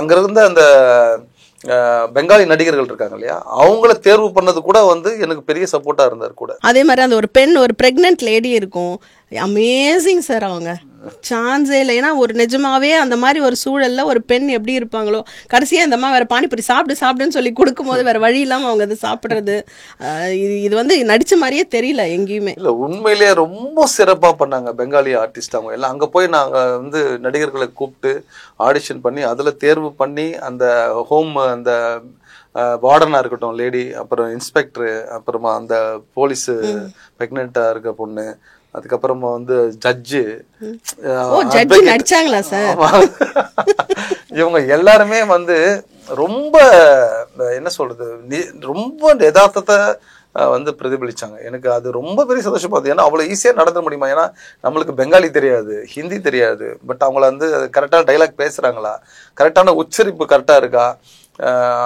அவங்களோட மாடுலேஷனு, அவங்களோட நடிப்பு கரெக்டாக இருக்குதான்றது நம்ம சொல்லி அவங்கள புரிய வச்சு நம்ம அது கரெக்டாக பண்ணுறோமான்றது பெரிய பயம் இருந்தது. ஆனால் அவங்க ரொம்ப அருமையாக பண்ணாங்க எல்லாருமே. இன்னொன்று வந்து அவங்கள யாருமே இங்கே கூப்பிட்டு நான் டப்பிங்கே எடுக்கவே இல்லை. நான் அதுக்கு தனியாக வேலை ஆறுங்கள இங்கே இருக்கக்கூடிய நம்ம இங்கே பங்களாதேஷ், அதாவது வெஸ்ட் பெங்கால் இருக்கக்கூடிய மக்கள் நிறைய பேர் இங்கே வாழ்ந்துட்டு இருக்காங்க. நிறைய பேர் ஒரு சமூகமாக இங்கே சில இடங்கள்லாம் இருக்கிறாங்க. அவங்களையே கூப்பிட்டு, அவங்களுக்கே சினிமாலாம் புதுசு தான், அவங்கள கூப்பிட்டு வச்சு யாருக்கு யாரோட வாய்ஸ் செட் ஆகும், நீங்கள் இந்த ஜட்ஜுக்கு பேசுங்க, நீங்கள் வந்து போலீஸுக்கு பேசுங்கன்னு சொல்லி அவங்களுக்கு அந்த டைலாக்கை கொடுத்து பேச வச்சது. நிஜ கேரக்டர் அப்படி அவங்க பேசுன மாதிரியே இருந்தது. எனக்கே ஆச்சரியமா இருந்தது, என்னடா நடக்குது இது அப்படின்ட்டு. நிஜ கேரக்டர் அவங்க நான் பேசி பார்த்துருக்கேன் இல்லையா, அதனால அவங்க வாய்ஸ் மாதிரியே இருக்கு. ஸோ அப்படி செட் ஆச்சு. எல்லாமே வந்து ஆச்சரியமா தான் இருந்தது எனக்கு நடக்கிறது. ரொம்ப எல்லாம் நான் நினைக்கிறேன் உங்க பெரியமா தான் உங்க கூடவே இருந்து. அது ஊர்வசியம் அடிக்கடி சொல்லுவாங்க, சுரேஷ் உங்க பெரியமா என் பக்கத்துல ஏதோ இருக்கிற மாதிரி எனக்கு ஃபீல் ஆகுது அப்படின்னு. அவங்க திடீர்னு ஏதோ ஒரு சில்லுன்னு ஒரு காத்து மேல பட்டுது அப்படின்லாம் சொல்லுவாங்க. ஒருவேளை இருக்கலாமா? ஏன்னா அவங்க இன்னொரு அடிக்கடி சொல்றது வந்து எப்பேற்பட்ட ஆத்மா அது. அதாவது மிகப்பெரிய லெஜெண்ட்ஸ் எல்லாம் அந்த உலகத்துல வாழ்ந்துட்டு இருக்காங்க, வாழ்ந்துட்டு போனவங்க எல்லாரோட கதையும் இங்க படமாக்கப்படல சொல்லலாம். நிறைய பேர் இருக்காங்க இல்லையா, எழுத்தாளர்கள் இருந்து, முதலமைச்சர்கள் இருந்து, பிரைம் மினிஸ்டர்ல இருந்து, மிகப்பெரிய தொழிலதிபர்கள் இருந்து எல்லாரோடைய வாழ்க்கையும் இங்க வந்து படமாக்கப்படல. ஆனா உங்க பெரியம்மாவோட வாழ்க்கை வந்து படமாக்கப்பட்டிருக்கு அப்படின்றது வந்து எவ்வளவு பெரிய விஷயம்ன்றது அடிக்கடி சொல்லுவாங்க ஒரு விஷயமா. எனக்கே எங்க அம்மா அப்பா பத்தி எல்லாம் நான் எடுக்கணும்னு தோணல, ஆனா எங்க பெரியம்மா பத்தி எடுக்கணும்னு தோணி இருக்குது அப்படின்னு சொல்ற மாதிரி. ரொம்ப அருமையான ஒரு இது. கடைசியா வந்து எனக்கு அந்த குடும்பத்தை அவர் கூப்பிட்டு வரல, எல்லாரும் சேர்ந்து சாப்பிடலாம் அப்படின்னு சொல்லிட்டு. அப்போ இந்த அம்மா வந்து அவங்கள அந்த செகண்ட் லுக் கொடுப்பாங்க. ஊர்வசி அது வரைக்கும் சட்டிலா இருப்பாங்க, அந்த இடத்துல அந்த செகண்ட் லுக் இப்படி கொடுப்பாங்க அவங்க மனைவியோட கூட்டிட்டு வரும்போது, அது அமேசிங். அதாவது அந்த கண்ணு உடம்பு எதுவுமே அசையாத ஒரு நடிப்பு காட்டக்கூடிய ஒரு தன்மை இந்த ஊர்வசி கிட்ட இருக்கும். பார்க்ல அவங்க மனைவி இதுதான் என் ஒய்ஃப்னு அவர் சொன்னோன்னே இப்படி பார்த்துட்டு 2வது வாட்டி பார்த்துட்டு இவங்க வந்து அதை ஹைலைட் பண்ணாம அழகா அவங்களை வந்து உள்ள அரவணைச்சுப்பாங்க. அதாவது அவங்களுக்கு கொஞ்சம் அந்த ஒரு ஊனம் இருக்கு அப்படிங்கறத பார்த்துட்டு ஓ பரவாயில்ல நம்ம அரவணைக்கிறது அமேசிங் சார். அதுக்கு வந்து உங்களுக்கு அதுதான் திரும்பவும் வந்து ஊர்வசி அம்மாவுக்கு சொல்றதா உங்களுக்கு சொல்றதா உங்களோட ஸ்கிரிப்டுக்கு சொல்றதான்னு தெரியல. Just 1 point. இப்போ அந்த மாதிரி விஷயங்கள்ல அவங்களோட ரியல் கேரக்டர் இருக்குல்ல, அதாவது அந்த இல்னஸ் தாண்டி அவங்களோட ரியல் கேரக்டர் தான் அது வெளிப்படுது. எல்லாரையும் எடுத்துட்டு ஒரு அன்பா இருக்கணும். ஆமா, எல்லார்கிட்டயும் அன்பா இருக்கணும், யாரையும் காயப்படுத்த கூடாதுன்றது தான் அவங்களுக்கு. அவங்க எதிரில் தப்புன்னா தப்பு, எவனோ ஒருத்த தப்பு பண்ணா தப்பு தான். அது வந்து எவ்வளோ பெரிய நீ சிஎம்மாவே இரு உன்னை நான் கேள்வி கேட்பேன்னு நினைக்கிறது தான். அதோட வெளிப்பாடு தான் வந்து கோர்ட்ல திட்டுறதா இருக்கட்டும், வந்து ஒரு ஜட்ஜையே வந்து திட்டுறதா இருக்கட்டும். என் பிள்ளைகள் கேள்வி கேட்கறதுக்கு நீ யாரு? அவங்களுக்கு இந்த சட்ட திட்டம்லாம் அதெல்லாம் பத்தி கவலை கிடையாது. அவங்க அந்த இடத்துல இருந்து தான் பாக்குறாங்க. என் பிள்ளைய எப்படியாப்பட்ட ஆளு கேள்வி கேட்டால் நான் சண்டை போடுவேன்டான்ற ஒரு மனநிலை தான் அவங்க இருக்கிறாங்க. அது எவ்வளவு அற்புதமான ஒரு விஷயம் இல்லையா? அது ஒரு பெரிய ஒரு பயங்கரமான கொலைகாரன் ஒருத்தர் நிப்பான், கொண்டுட்டா வந்திருக்கிறேன் எவ்வளவு குடும்பத்தை நீ கெடுத்து எந்த குடும்பத்தை கெடுத்து நிக்கிறான் தெரியல அப்படின்னு சொல்லிட்டு என்ன அப்படி என்ன நீ செஞ்சுட்டு வந்து அப்படி பெரிய தைரியமா இது மாதிரி நிக்கிற நீ அப்படின்னு சொல்லிட்டு அவன் மேல அந்த வெள்ளரிக்கை வந்து அடிக்கிறது இருக்கு இல்லையா? she is the judge. அவங்கதான் எல்லாமே அவங்கள பொறுத்த வரைக்கும். சோ அவ்வளவு ஒரு பவர்ஃபுல்லான அப்போ ரியல் அவங்களோட பெரியம்மா அவ்வளவு ஒரு பவர்ஃபுல்லான கேரக்டர். இந்த மாதிரி characters we see so many women in our life. Leadership போடவே இருக்கிறவங்க கட்டாயமா இருப்பாங்க. எல்லாம் நம்ம அம்மாவே அப்படிதான் இருப்பாங்கன்ற நான். உங்க அம்மா அப்படிதான் இருப்பாங்க, உங்க அம்மா அப்படிதான் இருப்பாங்க, நம்மளோட அம்மா அப்படிதான் இருப்பாங்க. அவ்வளவு பயங்கரமான ஒரு ஆளுமையான இருக்கும். இல்லைன்னா இந்த சொசைட்டில வாழவே முடியாது. ஒரு குடும்பத்தை கட்டி காப்பாத்தி கணவன் பிள்ளைங்க அப்படின்னு சொல்லிட்டு இருக்கிறாங்கன்னா அது இவ்வளவு ஒரு தைரியத்தை உள்ளுக்குள்ள வச்சுட்டு தான் அவங்களால சர்வே பண்ணணும். So நம்ம we should not அந்த மாதிரி வாய்ஸஸ் நம்ம சைலன்ஸ் பண்ணக்கூடாது. this is another lesson. Because நம்ம சைலன்ஸ் பண்ண ஒரு இல்னஸா அது கொண்டு வந்து முடியுது. கட்டாயமா அதுதான் நடக்குது இப்போ. எல்லா அம்மாக்கள் வந்து எல்லாருமே தட்டி தட்டி தட்டி அம்மா உனக்கு தெரியாது கம்னு வாய முடி சும்மா நீ எதுவும் பேசாத எங்களுக்கு தெரியும் உனக்கு என்ன சும்மா பழைய காலத்துல இருக்காது அப்படி ஏதாவது ஒண்ணு பிள்ளைங்களா இருக்கட்டும் கணவனா இருக்கட்டும் அது எல்லாருமே வந்து அம்மாவை எந்த காலத்துலயுமே அவங்களை சுதந்திரமா செயல்பட விடாம அடுப்படி இது உன் வேலையை மட்டும் நீ பாருன்ற மாதிரியே நம்ம சொல்லி சொல்லி அவங்க உள்ள இருக்கக்கூடிய அந்த ஆசை அவங்க சந்தோஷம் ஏதாவது ஒன்று பேசணும்னு நினைக்கிறது வெளிப்படையாக பேசணும்னு நினைக்கிறது அவங்களுக்கு இந்த இடத்துக்கு போகணும்னு ஆசைப்படுறது என்றைக்குமே நம்ம அதை கேட்டதில்லை செஞ்சது கிடையாது. ஸோ இதெல்லாம் அவங்கள வந்து ஒரு மாதிரி மனசுக்குள்ள அவங்கள பயங்கரமா வந்து இது லேயர் லேயரா கட்டமா படிஞ்சுக்கிட்டே இருக்கும். அது தொடர்ச்சியா அதோட வெளிப்பாடு ஒரு கட்டத்துல இப்படி ஒரு மாதிரி. ஸோ இப்போ இந்த மாஸ்குலின் இந்த ஃபெமினின் இந்த ரெண்டு எனர்ஜி வந்து ஒரு சேர்ந்து வந்தால் தான் ஐ திங்க் நம்ம நல்ல ஒரு சொசைட்டியாக இருக்க முடியும். ஸோ இந்த படம் மூலயமா அது ஒரு வேண்டுகோள் ஒரு ரிக்வெஸ்ட் ஆல்சோ. ஒரு உமன் வந்து பேசும்போது தன்னுடைய அபிப்பிராயத்தை வந்து இது பண்ணும்போது அவங்கள சைலன்ஸ் நீங்கள் வந்து என்கரேஜ் கூட அது 2வது விஷயம். But let us not silence them. அவங்களுக்கு நினைக்கிறது அவங்களுக்கு தோன்றது. பிகாஸ் அவங்களோட லீடர்ஷிப் தன்மை வந்து மென்னுக்கு அந்த லீடர்ஷிப் தன்மை இருக்கணும்னு அவசியம் இல்லை. பிகாஸ் அவங்களுக்கு தனியாக ஒரு set of strengths we have right. So அதை நம்ம யூஸ் பண்ணும்போது I think if the society helps more obviously இந்த மாதிரி ப்ராப்ளம்ஸ் கூட குடும்பத்துல தான் ஸ்ட்ராங்கான கேரக்டர் யாருன்னு பாத்தீங்கன்னா உண்மையா பாத்தீங்கன்னா அது வந்து ஒரு ஃபீமேல் கேரக்டர் தான். அம்மா இல்ல மனைவி யாரோ ஒருத்தர் அவங்க தான். அதுக்கப்புறமா தான் ஹஸ்பண்டா இருக்கட்டும் அப்பாவா இருக்கட்டும். வெளியில அவங்க வந்து என்னதான் ஒரு பெருசா தன்னுடைய ஆண்மையை ப்ரூவ் பண்றோம்னு சொல்லி பேசிக்கினாலும் ஆனா உள்ளுக்குள்ள வந்து அந்த அம்மா தான் வந்து அந்த குடும்பத்தையே வந்து கட்டி ஆள்றதுன்றது என்னோட அனுபவம். நான் அப்படிதான் நான் பாக்குறேன். என் அம்மாவும் சரி என் வீட்டுல எல்லாருமே அவ்வளோ ஸ்ட்ராங்கான போல்டா இருக்கிறவங்க வந்து பெண்கள் தான் எனக்கு பொறுத்த வரைக்கும். ஸோ இன்னைக்கு கடைசியா முடிக்கும் போது மிஸ்டர் மூர்த்தி அவருக்கு வந்து மறக்காம கரெக்டா ஒவ்வொரு விஷயத்தையும் நீங்க ஞாபகமா வச்சு போய் கேட்குறீங்க. எனக்கு நிறைய இன்டர்வியூ போனேன், நிறைய இடத்துல படத்தை பற்றி பேசினாங்க, நிறைய இடத்துல வந்து ரவுண்ட் டேபிள் அது இதுன்னு சொல்லிட்டு நிறைய பேசினாங்க. ஆனால் ஒரு இந்த சினிமாக்குள்ளே இருக்கக்கூடிய இந்த கதாபாத்திரங்களை தனித்தனியாக ஒவ்வொருத்தரும் இது வரைக்கும் யாருமே என்கிட்ட பேசினதே இல்லை. முதல் தடவையாக நீங்கள் தான் வந்து பேசுறது எனக்கு ரொம்ப சந்தோஷமாகவும் இருக்குது. அது இப்போ பகிர்ந்துக்கிறதுக்குலாம் ரொம்ப வந்து ஆர்வமாகவும் ரொம்ப சந்தோஷமாகவும் இருக்குது. மூர்த்தி சார் வந்து எனக்கு வந்து அவரை பற்றி எந்த எந்த ஒரு அறிமுகமும் கிடையாது, எதுவுமே கிடையாது. ரொம்ப ரேண்டமாக இவன் வந்து சொல்கிறான், இந்த மாதிரி அங்கே தமிழால் ஒருத்தர் ஹெல்ப் பண்ணாரு அப்படின்னு சொல்லும்போது, எங்கள் பெருமா பையன் சொல்லும்போது, அவரை தேடி கண்டுபிடிச்சிட்டா வந்து இந்த கதைக்கு மிகப்பெரிய பலம் கிடைக்குமே அப்படின்னு சொல்லிட்டு அப்படி தேடி போகிறோம். அவரை தேடி போனால் அவரை பற்றி எந்த ஒரு தகவலும் கிடையாது எங்களுக்கு. அவர் ஒரு ஃபோட்டோவோ இல்லை ஒரு கான்டாக்ட் நம்பரோ, அவர் எப்படி இருப்பார்.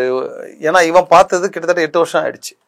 அதுக்கப்புறமா நாங்கள் கிளம்பி போகிறோம். கிளம்பி போய் அந்த குறிப்பிட்ட இடத்துல போய் தேடும் போது அவரை தேடி கண்டுபிடிக்கிறதுன்றதே ரொம்ப ஈஸியாக இல்லை. நான் என்ன நினச்சிட்டேன்னா, சரி ஓகே, நம்ம வந்து ஒரு பெரிய ஒரு ஒயிட் ஷார்ட்டில் வந்து இந்த மாதிரி வந்து தமிழ்நாட்டை சேர்ந்த மூர்த்தி, ஜெயமூர்த்தி, இங்கே தான் வந்து மிலிட்ரியில் இருந்தார், இவர் யாராவது தெரியும் இல்லை அவர் பார்த்தாருன்னா தமிழ்லையும் இங்கிலீஷ்லையும் டைப் பண்ணி அங்கே போய் போஸ்டர் மாதிரி அடித்து விட்டுருவோம். கீழே வந்து கான்டாக்ட் நம்பரை கொடுத்துட்டு யாராவது ஒருத்தர் தெரிஞ்சாலும் பார்த்துருந்தாலும் சவுத் இந்தியன் யாரோ தேடி வந்திருக்காங்களேன்னு சொல்லிட்டு அப்படி ஒரு வாய்ப்பு இருக்குமான்னு சொல்லி நாங்கள் எடுத்துகிட்டு போகிறோம் அதெல்லாம். ஆனால் அங்கே போய் பெரிய ஆச்சரியம் அவரை சந்திச்சது தான். போலீஸ் ஸ்டேஷனில் போய் விசாரிக்கிறோம், கோர்ட்டில் விசாரிக்கிறோம், அந்த சம்பவம் நடந்த இடங்கள்லாம் போய் விசாரிக்கிறோம். இவனுக்கு தம்பிக்கு வந்து சரியாக தெரில, அவர் டேய் உயரமாக இருப்பாரா சிகப்பாக இருப்பாரா, அவன் மாற்றி மாற்றி சொல்கிறான். அவனுக்கு பயங்கர கன்ஃபியூஸாக இருக்குது. அந்த பேரில் 2-3 பேரை பார்க்குறான், அவர் இல்லை அப்படின்றான். அதுக்கப்புறம் ஒரு போலீஸ் ஸ்டேஷனில் இப்படி பேசி விசாரிச்சுட்டு இருக்கும்போது ஒரு கான்ஸ்டபிள் வந்து அவரோட மச்சானை வந்து அவருக்கு தெரிஞ்சிருக்கும் போல இருக்கு. அவர் வந்து இந்த மாதிரி தமிழ்நாட்டிலேருந்து வந்திருக்காங்க, அவனோட மாமா தான் இங்கே ஏதோ விசாரிச்சுட்டு இருக்க மாதிரி தெரியுது அப்படின்னு சொல்லி அப்படி ஒரு தகவல் கொடுத்து, சார் ஒருத்தர் மாதிரி சொல்லியிருக்கோம் வராரு, வெயிட் பண்ண ஒரு அவராக பாருங்க அப்படின்னு. அப்படி வெயிட் பண்ணிட்டு இருக்கும்போது அவர் வராரு. அவருக்கு என்னன்னா, நம்ம எந்த தப்புமே பண்ணலையே, எதுக்கு திருப்பி ஏன் இவங்க நம்மளை தேடி வந்திருக்காங்க திரும்ப, அந்த அம்மாவை நல்லதானே அனுப்பிச்சு வச்சோம், ஏதாவது பிரச்சனை வேற ஏதாவது கேஸ் ஆயிடுச்சு, ஏற்கனவே வந்து கோர்ட்டு கேஸ்ன்னு அனுப்பிச்சு விட்டதுல ஒரு என்ன இது என்ன நம்மளையே தேடி வந்திருக்கானுங்க அப்படின்னு சொல்லிட்டு அந்த டவுட்லயே வராரு கிட்ட. அதுக்கப்புறமா போயிட்டு நான் பேச ஆரம்பிச்சதுக்கப்புறம் முதல்ல அந்த தம்பியை பார்க்குறாரு. என்னப்பா எப்படிப்பா இருக்கு அப்படின்னதும், அம்மா எப்படி இருக்காங்கன்னு சொல்லி கேட்டதும், அம்மா இல்லை சார் இறந்துட்டாங்கன்னதும் 2 பேரும் பயங்கரமாக அழுத்துட்டாங்க. ஒரு மாதிரி எதிரில் எனக்கு ஒரு மாதிரி ஆயிடுச்சு. அதுக்கப்புறமா சொன்னேன், இந்த மாதிரி சார் இதை வந்து ஒரு திரைப்படமாக எடுக்க போகிறோம், அதனால தான் நாங்கள் தேடி வந்திருக்கிறோம், உங்களுடைய உதவி இல்லாமல் நான் இதை பண்ண முடியாது, நீங்கள் தான் இதில் எங்களுக்கு பெரிய ஹெல்ப் பண்ணணும் அப்படின்னதும், பேசும்போது தான் தெரியுது, ஓ இப்படி ஒரு நல்ல மனிதர்கள்லாம் உலகத்தில் வாழ்ந்துட்டு இருக்காங்களா அப்படின்றது வந்து எனக்கு பயங்கர சந்தோஷமாக இருந்தது. எங்களை வந்து அப்படி கவனிச்சுக்கிட்டாரு. அந்த அம்மா என்னென்னலாம் பண்ணாங்க, எங்கெல்லாம் கூப்பிட்டு போனார், எந்த ஹோமில் இருந்தாங்க, போலீஸ் ஸ்டேஷனில் நடந்தது, அப்புறம் அவங்கள அவர் அனுப்பிச்சி வைக்கிற வரைக்கும் என்னென்ன பிரச்சனைகள்லாம் ஃபேஸ் பண்ணார், அந்த அம்மா என்ன மண்ணில் இருந்தாங்க, இவர் எந்த சூழ்நிலை போய் பார்த்தாரு, புடவெல்லாம் எடுத்து கொடுத்துருக்காரு, அங்கேருந்து எப்படியோ கான்டாக்ட் பண்ணி இங்கே கமிஷனர் ஆஃபீஸுக்கு இன்ஃபார்ம் பண்ணி இந்த தகவல்லாம் கொடுத்து அது வரைக்கும் அவங்கள பத்திரமா பார்த்துட்டு நிஜமாலுமே அவங்க பசங்க போகும்போது காணாமல் போயிட்டு இருக்காங்க. அது ஒரு பெரிய சண்டைலாம் நடந்து போலீஸ் ஸ்டேஷன்லாம் அவரெல்லாம் பிரச்சனை பண்ணி இப்படிலாம் அவர் வந்து கூட இருந்ததை வந்து எனக்கு இந்த கதாபாத்திரம் மெயினாக இருக்குது. ஆனால் இந்த கதாபாத்திரத்தை வந்து யார் நடிக்க வைக்கிறது, சரி நல்ல நடிகர்கள் போனோம், சரி கிஷோர் இந்த மாதிரி நடிகர்களுக்கு போகலாம் அப்படின்னு முதல்ல நான் ஒரு முடிவு பண்ணி, ஏன்னா நம்ம ரிஸ்க் எடுக்க முடியாது, சினிமா பண்ணிட்டு இருக்கிறோம், நம்ம எக்ஸ்பெரிமெண்டெல்லாம் நம்ம வந்து ஒரு முடிவு பண்ணுறதை வந்து இதுக்குள்ளே நம்ம திணிக்க முடியாது. நல்லா இருந்தாலும் அது நாளைக்கு அது வந்து வியாபாரம், அது பணம் சம்பாதிக்கணும் அப்படின்ற ஒரு பெரிய முக்கியமான நோக்கம் இருக்கு இல்லையா. அதனால இப்படி நடிகர்களோட போகலாம் அப்படின்னு சொல்லிட்டு யோசிச்சுட்டு இருக்கும்போது நல்ல வேலை அவர் கிஷோர் சாருக்கு டேட்லாம் இல்லை, வேற எதுவும் பயங்கர பிஸியாக இருந்தார். இப்போ ஏன்னா இது பெங்காலி பேசணும், ஹிந்தி பேசணும், தமிழும் நல்லா சரளமாக பேசணும். ஆனால் பிரச்சனை என்னன்னா இவருக்கு தமிழ் தான் கஷ்டமாக இருக்கு. அதுக்கப்புறமா சார் நீங்கள் நடிப்பீங்களான்னு கேட்டேன். சார் நீங்கள் சொன்னால் நான் நடிக்கிறேன் அப்படின்னாரு. ஒரே தயங்கலாம் இல்லை, ஏன்னா அவர் ஒரு மிலிட்ரி மேன்ன்றதுனால பயங்கர போல்டான ஒரு ஆள். இத்தனைக்கும் எப்பவுமே ஹேண்ட்பேக்கில் கன் வச்சுட்டே இருக்காரு. அவர் இதில் தான் இருக்கார், டியூட்டியில் தான் இருப்பார். ஸோ நடிக்கிறேன்னு தான் சரி, எனக்கும் ஒரு குருட்டு நம்பிக்கை, சரி என்னதான் நடக்குது பார்ப்போம்னு சொல்லிட்டு ஸ்கிரிப்டை அவரோட இதை அமுச்சு விட்டுட்டு நீங்கள் படித்து ரெடியாகும் சார், நீங்கள் உங்களோட டைலாக்லாம் நீங்கள் பாருங்கள் அப்படின்னு அமுச்சு விட்டதுக்கப்புறம் இங்கே திரும்ப கூப்பிட்டு அவர் திரும்ப டைலாக்லாம் அவர் பேச வச்சு எனக்கு ஒரு பெரிய நம்பிக்கை இருந்தது. அதை வந்து உண்மையிலேயே சொல்கிறேன், எத்தனை பேர் இப்படிலாம் நடிச்சிருப்பாங்கலாம் தெரியாது, கூத்துப்பட்டுற அதெல்லாம் நிறைய ட்ரெயின் ஆகி வந்துட்டு இருக்கிறாங்க. ஆனால் இவர் வந்து எந்த சினிமா அறிமுகமும் எதுவுமே இல்லாமல் கேமரா முன்னாடி எந்த பயமும் இல்லாமல் அவர் நடிக்க ஆரம்பித்தார். எனக்கு சரியாக பண்ணுறாரான்ற ஒரு பயம் கொஞ்சம் இருந்தது ஆரம்ப ஒரு 2 நாளில் பார்க்கும்போதே, இந்த கேரக்டர் நடிக்கிறா அப்படின்னு தெரிஞ்சிச்சுன்னா ரொம்ப தப்பாயிடுமே அப்படின்ட்டு. ஆனால் அதுக்கப்புறம் போக போக வந்து ஹிந்தி டைலாக்ஸு பெங்காலிலாம் பயங்கரமாக பிச்சு உதறாரு சீக்வன்ஸ் எல்லாம். ஆனால் தமிழில் பேசும்போது தான் வந்து தடுமாறுறாரு. அதுக்கப்புறமா அவரையே கூப்பிட்டு டப்பிங் பண்ண வச்சது இன்னும் ஒரு பெரிய விஷயம். அப்புறம் அங்கே போய் லொக்கேஷன் பார்த்துக்கிறது, எங்கள் டீமை எல்லாரும் கொண்டு போயிட்டு தங்குறதுக்கு ஏற்பாடு பண்ணது, சாப்பாடுக்கு அரேஞ்ச் பண்ணி கொடுத்தது, மெஸ்ஸு பொருள் எல்லாம் வாங்கி கொடுத்து, அதுக்கப்புறம் லொக்கேஷன் பெர்மிஷன் வாங்கி கொடுத்தது. பயங்கர பிஸியாக இருப்பார். இந்த நடுவில் அவர் கூட சார் வாங்க சார் உங்கள் சீன் நடிக்கணும் அப்படின்னு கூடுவார். அவ்வளோ டென்ஷனில் சுற்றிட்டு இருப்பார். என்ன எல்லாமே ஆர்கனைஸ் ஆகி ஷூட்டிங் நடக்கணும், அதுக்கு எல்லாமே அவர் தான் அரேஞ்ச் பண்ணணும். அப்படி அவர் வந்து பண்ணது வந்து வாழ்க்கையில உண்மையிலேயே வந்து மறக்க பெருமா தான் சார் பண்ணியிருக்காங்க. அது எனக்கு முக்கியமான காரணம் என்னன்னா, இவ்வளோ உதவி பண்ண ஒரு மனிதன், அந்த மனிதனுக்கு ஏதாவது நம்ம திரும்ப செய்யணும் அப்படின்னு தோணுனது தான். அதை அவரை நடிக்க வைக்கிறது மூலியமா அதை நான் திருப்பி செஞ்சுட்டேன் அப்படின்ற ஒரு அது அப்படிதான் நான் நினைக்கிறேன். அதை அதுக்கப்புறம் அவங்க இதுல எனக்கு தெரிஞ்சு யாருமே நடிச்ச மாதிரியே தெரியல. குறிப்பா பூட்டுக்கு பின்னாடி கிரில்லுக்கு பின்னாடி நின்ன ஒரு கேரக்டர் கூட நடிக்கலாமா, எல்லாம் வாழ்ந்தாங்க. அவங்க திட்டுறதா இருக்கு. இந்த மாதிரி நிறைய படங்கள் பார்த்துருக்குறோம் இல்லையா, எவ்வளோ மூவிஸ் பார்த்துருக்குறோம். ஆனா இந்த மாதிரி பெர்ஃபெக்ஷன் வந்து யாருமே கொடுக்க முடியாது சார். அது வந்து பயங்கரமான ஒரு கோபம் இயலாம இருக்குல்ல. காலையில எல்லாரும் கிளம்பி வெளியே போலான்னு வரும்போது பூட்டு போட்டு இருக்கும் போது எப்படி வெளியே போக முடியும்? 1008 பிரச்சனை, ஹோட்டல்ல திறக்கணும், அவங்க ஆபீஸுக்கு போகணும், அவனுக்கு பதில் சொல்லணும். இந்த பூட்டை உடச்சிட்டு போறதுன்றதெல்லாம் வந்து வேலைக்காது. வரவன் வந்து பயங்கர குடிகாரனா இருக்கிறான், எங்க அம்மா இப்படி என்னன்னு அவனுக்கு ட்ரை பண்றது சரியான பைத்தியக்காரன்ல இருப்பாங்க. அதுல கடைசியா அந்த கொத்து சாவை எடுத்துட்டு அவரு ட்ரை பண்ணும்போது ஓ அப்ப இவர் காமெடி வேற பண்ணுவாரு அதுல, ஓ இதுல நீ எதுன்னு தேடி இப்படி போட்டு திறக்க போற அப்படின்னு. அமேசிங். ஒரு இதையும் வந்து செதுக்குனதுன்னு சொல்லுவாங்கல்ல. ஸோ அதுதான் நான் இங்க பார்த்தேன். கடைசியா அவங்க ஃபேமிலியோட உட்காந்து அவங்க அந்த சாப்பிடும் போது, அதாவது அந்த ஒரு வருத்தமான காட்சியை பார்த்து கண் கலங்கிறது எல்லாத்தையும் தாண்டி இது வந்து அந்த மனசுக்குள்ள அந்த ஒரு குமுறல் வருது பாருங்களேன். அதாவது இது மொத்தம் தியேட்டர்ல, ஆனா நான் நிம்மதியா அழுதேம்மா. ஏன்னா நான் வந்து ஓடிடியில பார்த்ததுனால நான் நிம்மதியா சந்தோஷமா வீட்டுல மனசு விட்டு கையில ஒரு துணி வச்சுக்கிட்டே உட்காந்துட்டு தியேட்டர்னா அது கொஞ்சம் ஒரு டெலிகேட்டா இருந்தது. அமேசிங்.